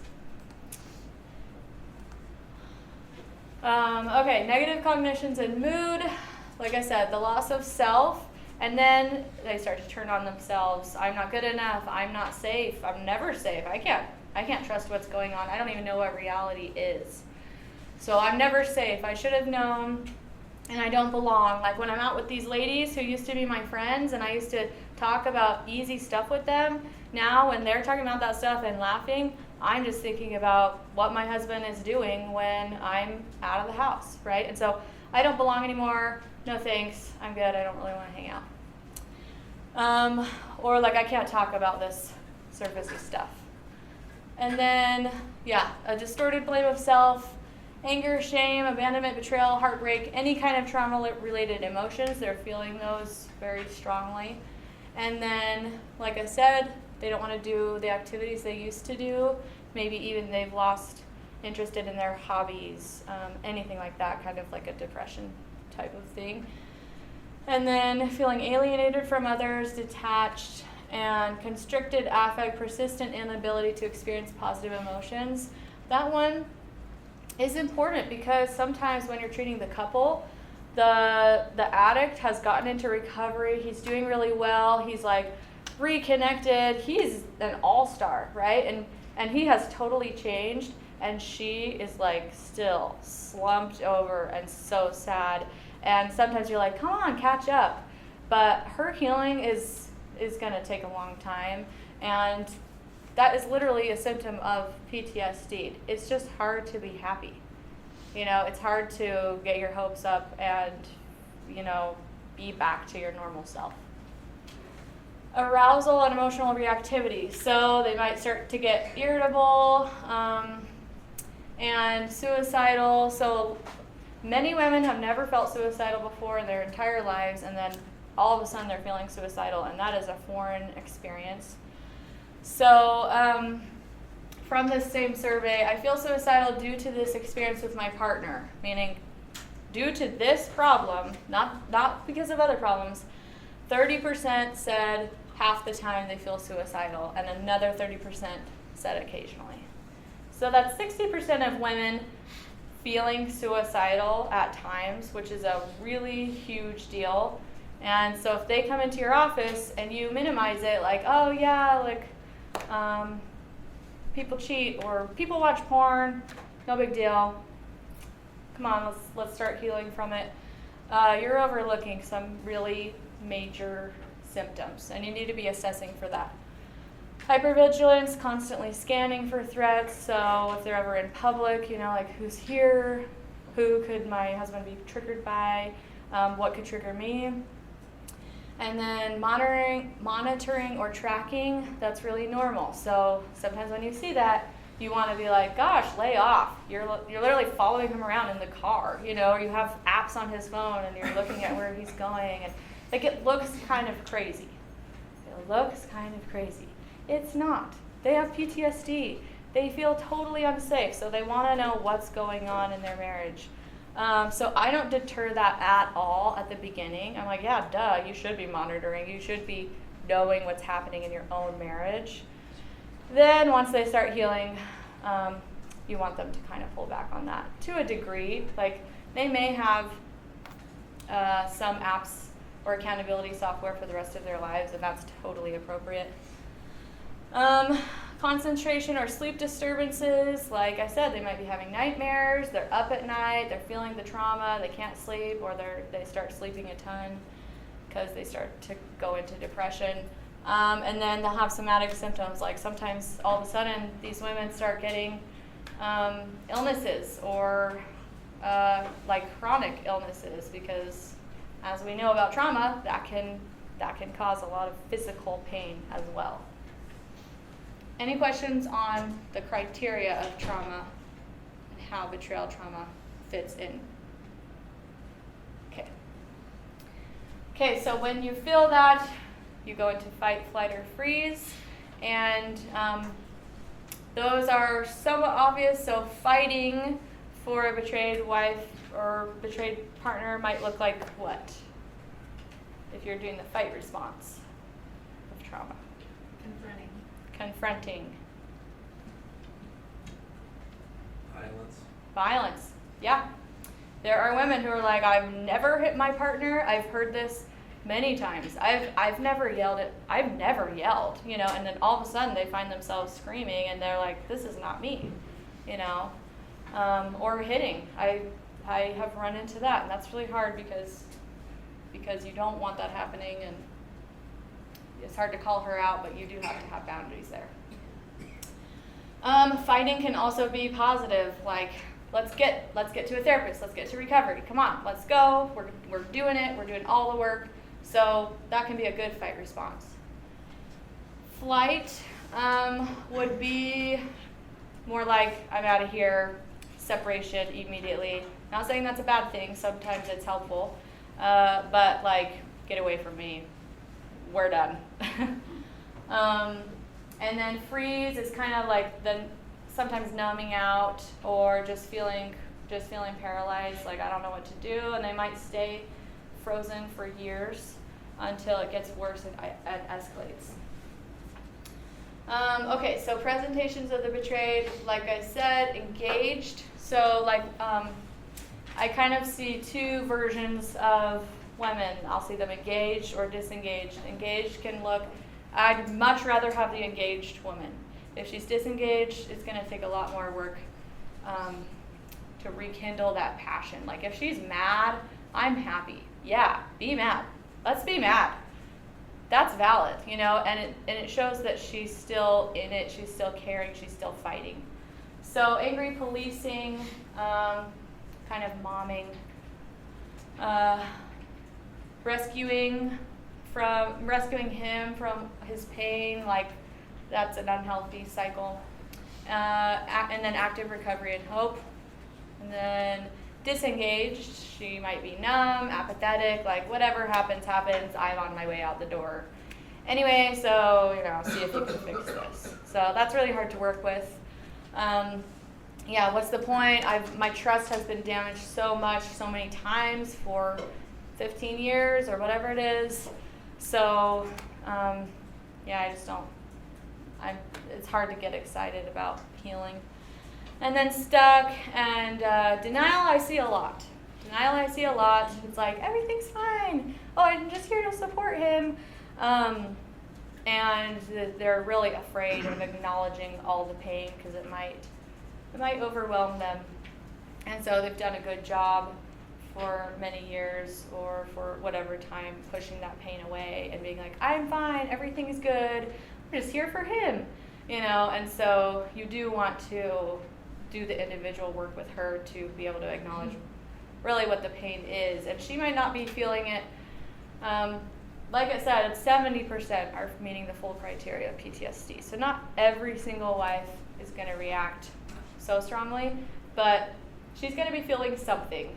And a lot of times when I've met with men who have been betrayed, they are way in denial. They're like, I just want to move on, like let's just move past this, I just want to stop talking about it, and I'm fine, you know. So it's an understandable reaction, but no healing there. Okay, Tess, can you read this? It's difficult because it's still ongoing. Just when I think we have this figured out, boom, something else happens. Just when I feel like I'm learning to heal and trust and let my guard down and be open and vulnerable, it happens again. It's been 3 years since the last incident, and then it just happened again. I'm married to a sex addict who tries really hard, who loves me. And then out of the blue, something goes wrong. Stress, life, finances, a bad fight, and here we go again.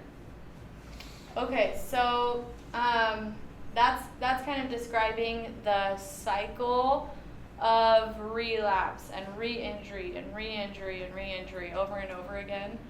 And like she says, she'll start to heal. It's been 3 years. I mean, 3 years, you think, we're out of the woods, right? And then it happens again, bam. So it's hard for her because it's still ongoing. There's always the potential for relapse, for secrecy, for hiding. And it's hard to know really what's going on. And so that's a problem because a lot of times when you're treating PTSD, often it's from a past event, like, oh, I was sexually abused, or I was in a car accident, or I went to war and now I'm home, right? So you're talking about the past and you're working through it and you're healing, but this kind is often you're getting re-injured over and over, so it's hard to heal and then feel like you're going backwards. Doesn't that sound terrible? And hard to treat. So as the therapist, it's hard to treat because you start making progress and then bam. And so you just hope that you're going uphill. Any questions on that? Yeah. Do you see that very often? And how do you, I'm thinking of some cases that I've worked with, like that would be the last straw, like if the wife would leave. So how do you? Oh, I see it all the time. I mean, constantly. Does it often end in marriage? Yeah, often. Okay. It depends on what the betrayal is, and when I first started, I was kind of judgmental, like, leave him. He sucks, like, come on, leave him. And they're like, oh, but I have 6 kids. And I'm like, come on. Yeah, I had no kids. at that point. Now I do, and I'm like, oh, okay. So anyway, it's easy to kind of judge their decision, and you want them to be empowered for sure, but yeah, it just depends. A lot of people stay married and work through it, and there can be a healthy way to do this cycle. Like, he may not be perfect, but he's still jumping back into recovery every time immediately, and he's still working and reaching out, and he learns how to be honest. And if there's just betrayal and lies, it's not going to be good for them to be married. But you can have a pretty good relationship and still have occasional relapses, but you've learned how to talk about them and heal from them and get right back on. So I know that doesn't sound ideal, because I'm an idealist. Like, no, they should never again. And it's just, it's just not realistic. And the other choices for the betrayed are not good. So they love this person. They love their husband. Most of the time. Sometimes that has left. Okay, so I keep thinking I have till the 30, but I have till 4, right? Okay. If you feel a little sensitive to the unraveling of the ties between you, may you know that light will still find you and remind you can still be whole, no matter the love that was lost or the ending that was out of your control. So being whole, feeling broken is really common. Feeling taken advantage of. You'll kind of see a lot of similar feelings to sexual abuse, like rape and stuff. They feel ravaged. They feel violated, broken. Like I said, I've lost my whole personality. I don't know who I am anymore, and it feels like there's no wholeness that's even possible. And so as the therapist, I just want to reiterate, there is healing.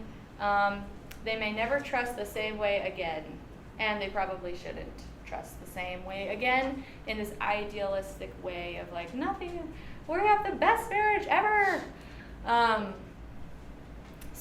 But there is healing and wholeness if they work their recovery. So, this is a lot. and I have time to go over it. So healing for the betrayed. They need to be doing their own personal recovery too. So just like I send the addicts to groups, I send the betrayed to groups too, because they need support, they need understanding, and it's sometimes hard to understand at first, but they work the 12 steps for themselves too. So if you look at the 12 steps, I should have put them on here, but it is a spiritual evolving, it's a spiritual healing, and you are working on your flaws, and your inadequacies and your fear and your weaknesses and your pain and your hurt. So just like the addicts work it, the partners can work it too, and they start to look at their own lives and can heal tons. They can heal other wounds too, from their childhood or other traumas. And a lot of people in group will be talking about their relationship with their kids or their relationship with their sister or their mom. It's not only about their spouse, and it evolves into further healing. So I want them doing the same things. I want them going to group once a week. And I want them getting a sponsor, and they call that sponsor when they feel triggered, when their trauma is triggered, or when they feel inadequate, or anything, anything that they need support with. And then they'll work the steps too with their sponsor and reaching out to people from group. And again, that's within the culture that they pass around a phone list and people are calling each other. So sometimes that is hard to swallow at the beginning. So definitely I want the addicts for sure in there, and then the wives, I really try to get them in there, but it's not as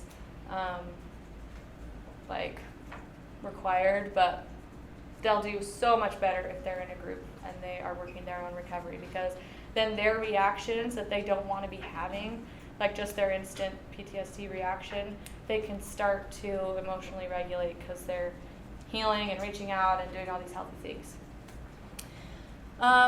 Okay, so you're going to, healthy use of boundaries and empowerment. So I'll talk about boundaries when I talk about the couple, but in your individual sessions with the wives, you're going to be talking about boundaries a lot. How can she set them? What boundaries need to be set? She'll say, I just feel completely unsafe, but I don't know what boundaries to have. So you can help her. And then empowering her to follow through with those boundaries. So a lot of them have been gaslighted and manipulated for years, and so they've lost their voice, or maybe they never had their voice to begin with because they didn't grow up using it. They were a good girl and a people pleaser. So that's a lot of the same stuff that you guys are doing in therapy anyway, is empowering people to be happy and set boundaries with others in all relationships. Psychoeducation about addiction. So if they don't understand addiction, just like if you don't understand addiction, then you can get it confused on what the source of the problem is, and they will point at themselves. But if they know about addiction and they know that it's this process of compulsion and pain and escape, then they are able to separate themselves from being the cause of it. So in those individual sessions, you'll be talking a lot about what normal addict behavior is and the cycle of addiction and how it controls them. And it's not, it's usually really healing for women to know, it's not my fault, it's this addiction, and I can separate myself from that, and I can support them in the addiction recovery without taking any fault. Okay, isolation and telling her story. So I'll be honest, with betrayed partners, and this is just me, with addicts, it's easy to know what is the next step. There's this full process of, okay, now we're doing this, and now we're doing this, and now we're working on this, and now we're working on this. And you have these really defined goals. And I feel like with the betrayed, it's a little bit more gray, and I don't know, you feel like you're wading through things because the pain is just really heavy and it's moving all around. It's just more intangible to me.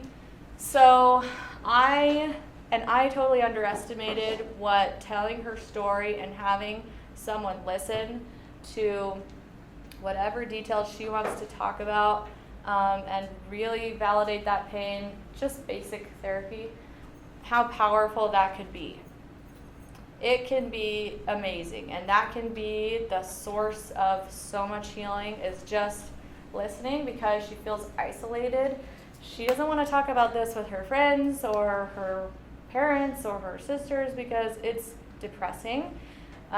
People will judge your husband and, advise you to get out, or whatever. It just doesn't feel safe to talk to a lot of people. And then sometimes there's other disturbing details that they don't want to tell anybody, but it's stirring inside them. So if you can be that safe place and really provide just active listening and validation and empathy, because right now at the beginning of this healing process, the husband cannot do that. He probably won't be a very good listener, and it's not really the safest person to have her attaching to.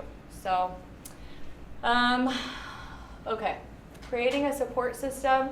So that will be through group, but then also it is really good if she has people in her real life that aren't just from the anonymous group who she can talk with.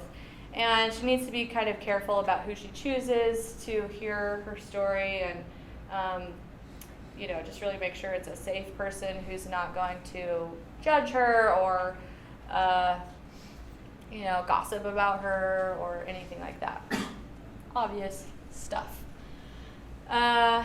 Rediscover or create self-love. So, like I said, maybe she felt confident about herself. She felt like she has all these talents and skills, and she feels pretty attractive, and then that might all leave once she finds out about this, and so you have to rebuild that. Or maybe, like I said, she's been disempowered from the start. She probably, a lot of times they'll say, like, I just want to be my old self, but their old self might have been unhealthy in their self-image and constantly people-pleasing and codependent, and not really what you want to return to. So you want to create a new empowered confidence. Okay, trauma work from past trauma of attachment injuries and betrayal trauma. So I think I have a slide about that in a second, but like I said, everybody has trauma, and she might have big trauma from her past that is then being re-triggered with this betrayal. It can kind of sometimes be a confirming, like, see, I'm unlovable, because of this trauma I had as a child or as a young adult or whatever it was. And I learned that about myself, and now this completely proves it, see? And so then you're dealing with all this different trauma. You're dealing with the present trauma, but you're also dealing with the past trauma. So it's good to go all the way back. And self-care, healthy self-care constantly, because they are experiencing PTSD, so they need to be taking care of their bodies and their minds and their spirituality.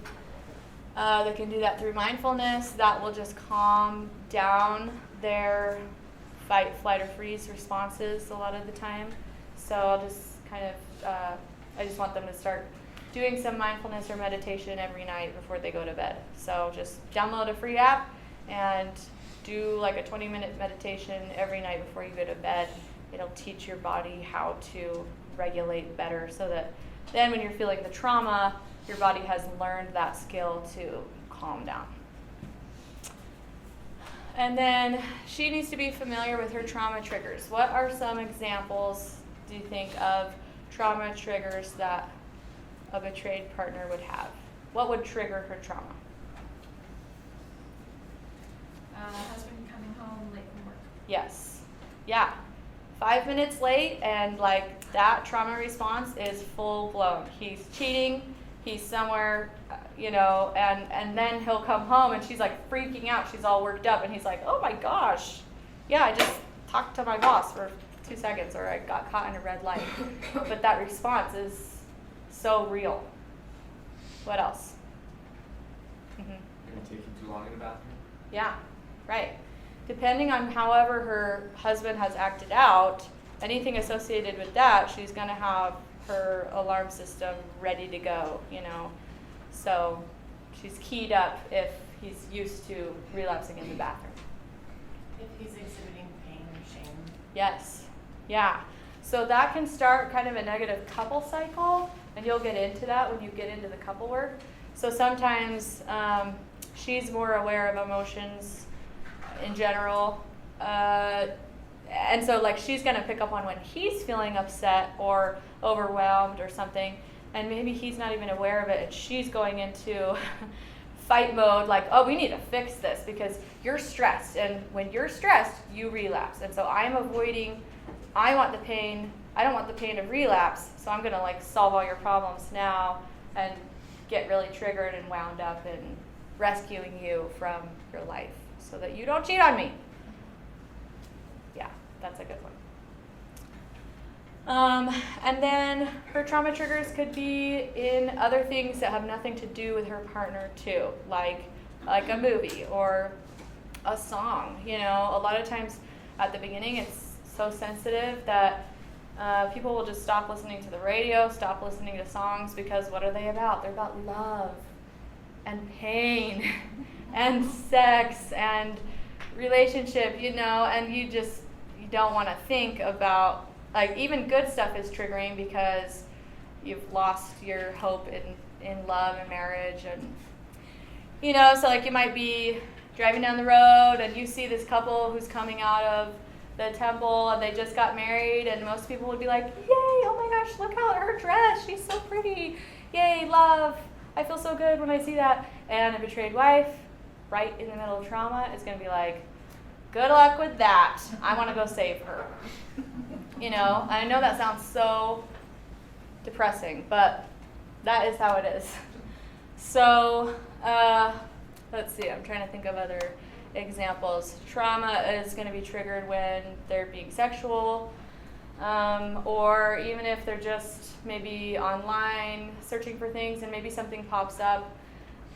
Also, you want to learn that sometimes the betrayed partner's triggers are not the same as the addict. So you might be in the grocery store, and if I'm the betrayed wife, I see someone with a bunch of cleavage, right? And so I start acting really irritable and really like anxious, and I'm like, come over here, let's go down this aisle instead, right? And the husband like didn't even see that. He has no idea why all of a sudden you're acting kind of weird, and maybe even angry with him, and he's like, what? What the heck? So and then it can get really messy with these triggers. And so just know that not all the triggers are the exact same, and maybe he even saw that person and he didn't even notice. Maybe he did, but maybe he didn't. And you need to be able to help them learn how to be honest about those things and learn how to communicate about that. Okay, the trauma narrative, these are just interventions that you can use to help her process through her pain. So a trauma narrative is just what it sounds like, a narrative of her life of trauma. Or maybe she could just pick a time period. So she might just pick the betrayal, or she might pick her early childhood, or she might do all of it with you. It depends on what she wants to do and what feels important. An impact letter is a letter that she writes to the spouse about how the betrayal has impacted her. So you usually won't read an impact letter until after a disclosure, because he can't really receive that because he's not in a super healthy spot. And then letters or any kind of exercises that you like to do as a therapist to help her express anger or other suppressed emotions that she's felt like she's not allowed to show because of whatever scripts she believes. Or they don't help, you know. So in therapy, you can help her feel all of that, because if she's not feeling it, she probably won't move through it. And then accounting for the losses. There was a lot in that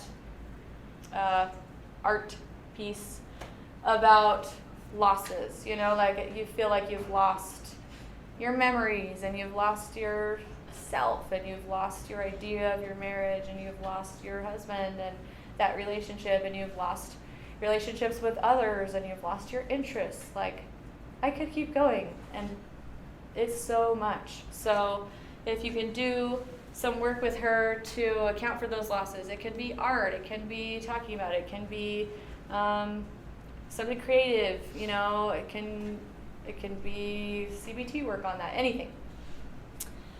And then you want to know about the core beliefs, because that criteria of negative cognition and mood is all gonna have a lot of negative ideas about herself or about men. Like, examples of negative core beliefs would be men are unsafe and they will hurt you, or sex is hurtful always. I'm unlovable. I'm not good enough. Nothing ever works out. God is not looking out for me. Right, things like that. So you want to help her work through those, and you can use CBT or any kind of interventions to help her challenge those beliefs. So shame resilience work. What would a woman feel shame about after finding out about betrayal? What would her shame sound like? I'm not good enough. Could have done more. Mm-hmm. Yeah, I could have done more. Yeah. Maybe things with like her own body and how she looks. Yes. Yeah. Yes. So, okay, with that, huge, you know, anything physical or my sexual performance, you know, I must not be like whatever he likes in pornography, you know. I need to be more like that. You know, that's an unhealthy way to go. Or I should have done something. I should have been more nice, or I should have been more trustworthy so that he would tell me the truth. If I was more calm and pleasant, maybe he would have told me and I wouldn't have had all these lies, you know. Or, yeah, maybe if I just, like you said, intervened with all of his negative stuff and like rescued him from it, maybe he wouldn't need his addiction. All of those are untrue. And then just being good enough in general, I think that's something that people in general struggle with. Let's see, emotional regulation. You want to widen the window of tolerance. So you can use a lot of different interventions like dialectical behavioral therapy or mindfulness, anything that you use to help self-regulation. And then identifying avoidance patterns. So, you know, you're calling out like, oh, you used to go out with your friends, now you don't. Is that how you want to stay? You know, do you want to stay with that pattern? Distress tolerance work is like, you know, maybe try it, see how it goes. You can leave early if you want. And you're just kind of trying to bring them back to restore themselves. Okay, comorbidities as well. So other comorbidities would be anxiety, depression, perfectionism, things that they might have struggled with already before, or maybe things that come on the scene after years. You know, you might have 20 years of betrayal, and so your body gets tired of feeling that trauma constantly, and so then it just slumps into depression. Okay. Okay, any questions on any of those? Yeah. Is the impact letter similar to a disclosure where you're doing multiple drafts and kind of going it over It depends. I mean, you want to make sure as the therapist that she's not just dumping. You know, you want it to be a therapeutic letter that is her, you know, owning her stuff and letting him know how it's impacted her. But it doesn't take nearly as much work. It could be one draft, it could be like 2, or it's not as much work as the disclosure. Good question. Okay. So learning to trust the self. The betrayed has learned to doubt gut feelings because of manipulation and crazy making. So this quote says it well. Trust is broken in 2 ways, both relational trust between you and your partner, as well as internal trust between you and your gut. So that happens because your partner looks you in the eyes and lies to your face, and then you're confused because you believed that lie.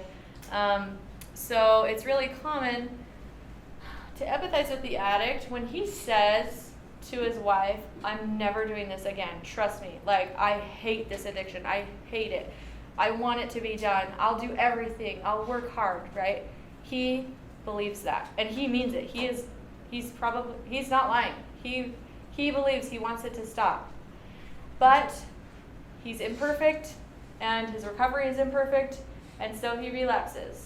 And then she doesn't know what to trust. Like, she feels that trust feeling with him when she's looking at him in the eye, and she's like, yeah, this feels real, this feels true.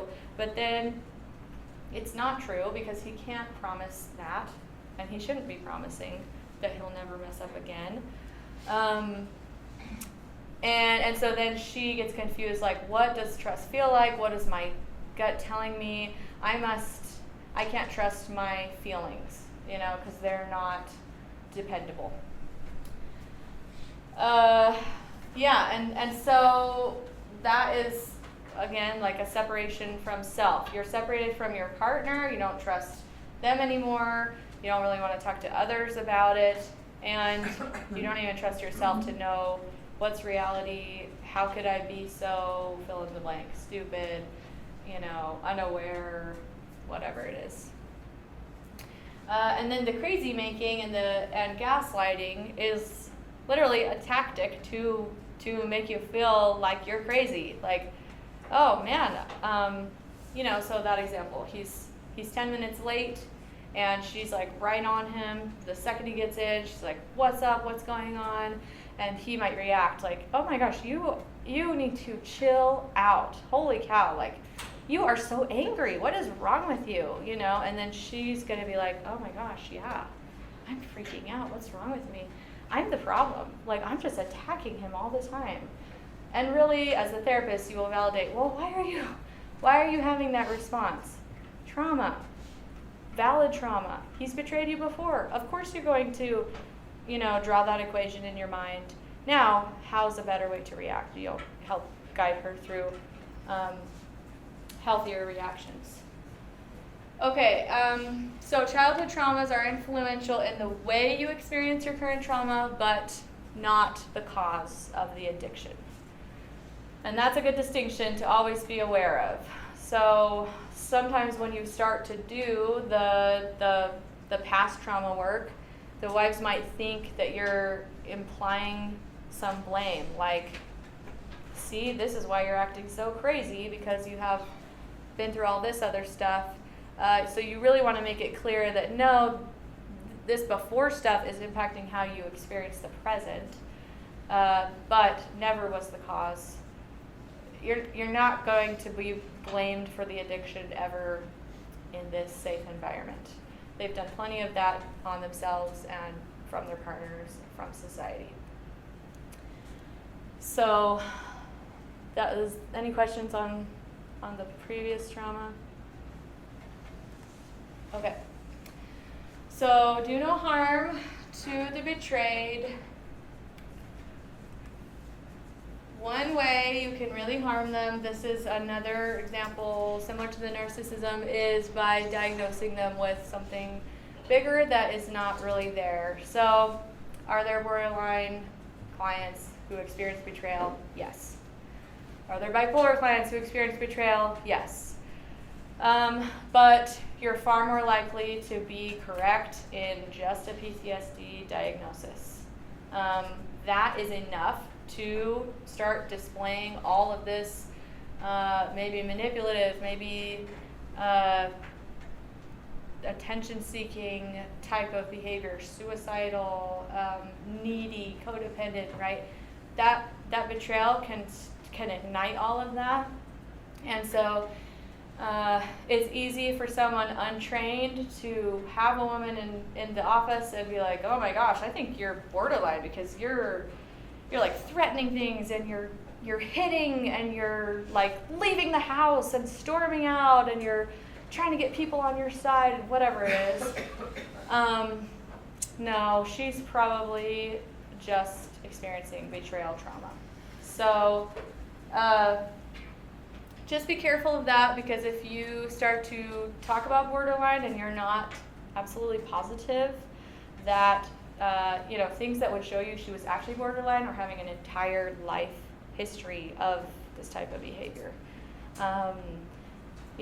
Like she has lost all of her relationships throughout time. This isn't something that's just started now or started when she found out about the betrayal. So yeah, unless you're absolutely sure, I would not bring that up. It's really hurtful, and again, it makes them feel crazy and like they're wrong, and like it's their fault. Okay, and then don't join in blaming her. I know that's obvious, but you just, like I said, be educated on addiction and know that no one is making someone be addicted. It's not her fault. And then don't put pressure on her to forgive. That is really common because it's a nice idea, and as the therapist, you want everybody to be happy. And so when the pain is so persistent, sometimes you can get impatient, like, okay, come on already, can you forgive? Like, look how good he's doing. Do not put pressure on her to forgive. That's a spiritual process between her and herself, and her and her partner, and her higher power. It is something you want to work toward because it's really healing and healthy to get to a place of forgiveness. But that can look a lot of different ways for different people. And they are feeling that a lot from their spouses. Like that their trauma is a burden, and look, I'm doing well, so, can't you forgive me now? Yeah. I was just thinking about this earlier too. Something that I find interesting with people who have this concern, especially where there's been so much interest on the addict and getting the addict into a place that's better, is oftentimes the wives or spouses crash once the spouse is okay. Yes. And I think it's important to recognize that, for a long time she's been on survival mode, and she's been running this marathon for years oftentimes, and now she can finally let her legs burn. Yes. and just allow that, normalizing that sense of it's not just doesn't necessarily make sense at first when you're seeing them act like this addict is still actively addicted when you know they're not. You know that they're in a better place than they were 6 months, a year ago. But if you give them that space and recognize, okay, they deserve that space to just hurt after such a long journey, then it makes sense not to have to forgive me, because they deserve that time to emotionally process what happened to them. Yes. Thank you. Yes. The pain is messy, and just because we're ready and he's ready for the forgiveness, she needs to feel that whole grief cycle, and she's finally allowed to embrace the pain. So don't hurry it. She needs to be on her own time. She's already feeling that too from spiritual leaders. I love them, but they often will tout, spiritual concepts that are about, forgiveness and repentance, and they want you to move on. So That's not bad. Forgiveness is good, but just not too quick. And then, like I said, don't judge their decisions, and respect that the decision to stay or go is complex. Like I said, I used to judge, and now it's like, yeah, you are in a tough spot. There is no ideal option. You know, you're either, just every option kind of sucks for a while, and hopefully they do they both do recovery, and they might not. She might have to make the decision to go, and she might not, and try not to look down on her for that or moralize her. I will still say things like, it looks like your husband is not committed to change, and nothing is changing. So I'm not always like anything you're doing is the right decision, but you will want you can point out like it's looking like he's not going to do recovery. So what do you want to do about that? And then you can help her set boundaries and stuff, but you're not trying to split up the couple. And then this is huge. Don't restrict what she can ask for or know about. So a lot of therapists are afraid of more trauma. Like, oh, no, don't ask that. Don't ask what he's looking at, because you'll just get upset. Now, if she knows every single detail, that can be harmful to her. But I will always say, who am I to restrict you on what you can know? You've been lied to for this many years, so someone's been shutting you out from the truth. I'm not going to do that. So if you want to know something, you can ask it.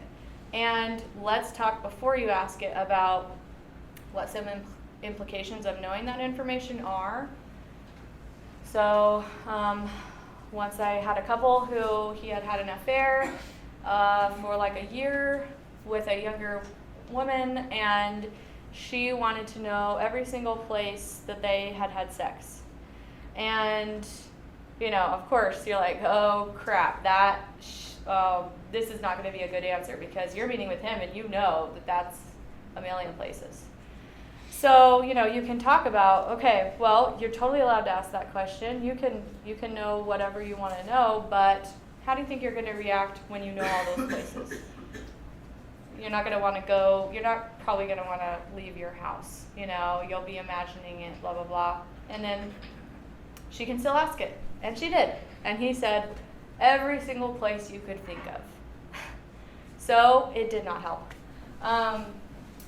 But she's entitled to ask whatever she wants. And I get really bugged when I hear therapists saying like, no, you can't ask that, because you're an authority figure. They're going to believe what you say. And yeah, she can know whatever she wants, but then you'll deal with the trauma fallout afterwards. And then it's easy too for the addicts to be like, oh, I don't think you want to know any of this, because he is ashamed and he doesn't want to talk about it. Okay. And then another thing of advice when they want to ask all these detailed questions is you can say, if you ask these questions, just know that he has to go back into his addict brain to answer them. So, if you're saying, what are you into? What do you like? Do you like this? Do you like that? What kind of body types do you like, right? He has to access all these images or all these memories in order to answer those questions. And, is that really healthy for the both of you? Do you really want that? So. And then also, until he's in a good form of recovery, his answers are probably lies. So, you might not even get the truth, because they might be minimized or, anyway, so really you want to wait for a disclosure to know more information. Okay, so when you're working with the couple, You are working toward all of these things, and it's going to take a really long time. Usually you're meeting with these couples for about a year, maybe longer. It depends on what their recovery looks like.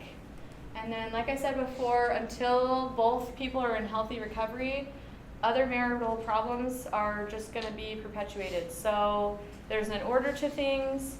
So if they come in and they want to work on their sex life, and they're not in recovery at all, please don't do that.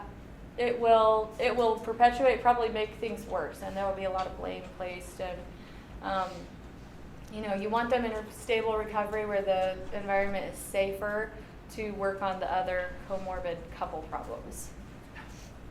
And I hope that you can see that if there is an active addiction, there's going to be tons of couple problems. Because there's no accountability, and there's secrecy, and there's lies, and there's hurt, and trust broken. So how can you have a healthy connection? And so people will come in like, we just need to learn how to communicate. Well, I could teach you how to communicate, but if he's still lying and betraying you, you're not going to feel better. Okay, so I am pretty directive. I will say, okay, we're working on this, or this is our goal for the session. Because there's so much, there's such a lack of safety at the beginning, you really need to be in charge of that session. And that's my opinion. You need to create the safety by guiding the session, because at the beginning there's so much hurt and pain. It can really escalate really quickly, or it can get into blame really fast. So you want to be in charge of the session. And at first, before we get to the disclosure, before we get through the disclosure, the couple work is not so vulnerable. It's not so scary. It's more talking about boundaries. How are the boundaries going? What other boundaries do we need to be setting? How can we follow through with those? What else needs to be done? And you may discuss specific examples. And so you're kind of doing couple work, but you're not really asking them to go super deep and vulnerable about, you're just trying to get safety.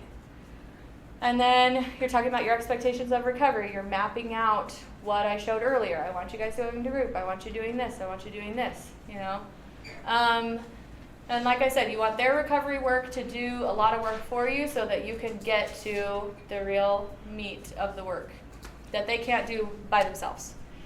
Then you're going to get through the disclosure process. So you're working on the disclosure individually with the addict, and then you're prepping the spouse for the disclosure that whole time too. So a disclosure, I think I'll talk about it in a second, is basically a written document that describes the entire addiction, so all of the sexual acting out and how the addiction looks and how it waxed and waned and how it was perpetuated, how it started, where it is now, what has been done in that addiction, what are the behaviors, what does the secrecy and hiding look like, because that's a huge part of the betrayal too.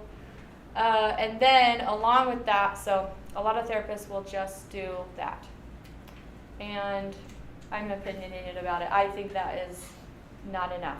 Not nearly enough, and I think it can sometimes be harmful, because it's just like a shameful, you don't want just this list of all the bad things you've done. So you want to pair it with also, it's a chronological story, basically, of their lives.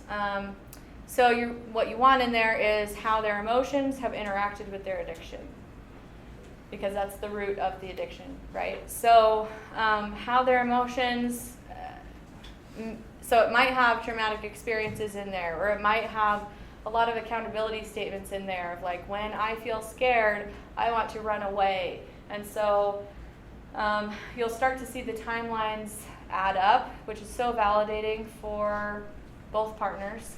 So he'll say like, oh, in 2012, I lost my job, and I felt demoralized, and I felt inadequate, and I felt scared about not being able to provide for my family, and I felt helpless and I felt judged, right? And then when you start mapping out their addiction, you might notice, oh wow, that's right when I ramped up and started chatting online with real people. That's right where my addiction escalated. And then it'll make sense, like, oh, I was feeling extreme pain, I didn't know how to deal with it, and my addiction ramped up. So it's really validating for the wives to hear a disclosure, because they are able to separate themselves from the problem. They'll see where it started at age, 9 or something, and then they'll see where they come into the picture. And as we're writing it, I'm always really sensitive to where the wife appears on the scene, like right when he meets her, the wording needs to be really, really smart. No blame. Like he needs to give a good picture of how she came into his life and how he saw her or mistreated her, lied to her, maybe from the very beginning, things like that, how he felt about her then. So anyway, while you're doing a disclosure, you're doing trauma work with him just by essentially going through his whole life. You're helping him be accountable and write it all down and take ownership. And you're doing shame work. I'll talk about that in a second. And it's laying the groundwork for healthy couple work. So yeah, after the disclosure is done, what I wrote by get consent is when you start talking about it at the beginning, people are really freaked out by it. They're like, this sounds terrible. Why would I want to listen to that?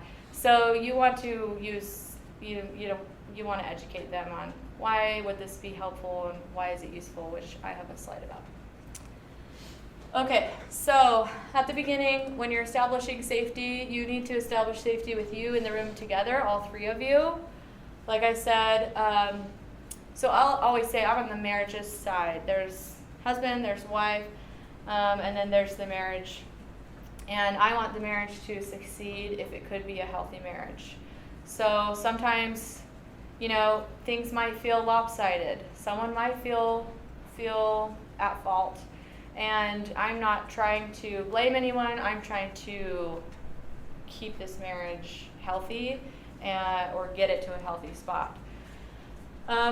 So yeah, if you kind of establish that, because this kind of problem can be it can be one-sided, you want to be sensitive to that. And really join with them, create trust with both partners, and then be professional. Like I said, I'm in charge, I know what works, you can trust me. Bottom line, I know what works, I'll help you do that. I have a lot of experience, and people will give you their trust because they really want help. Then you need to create safety with you and the other partner. So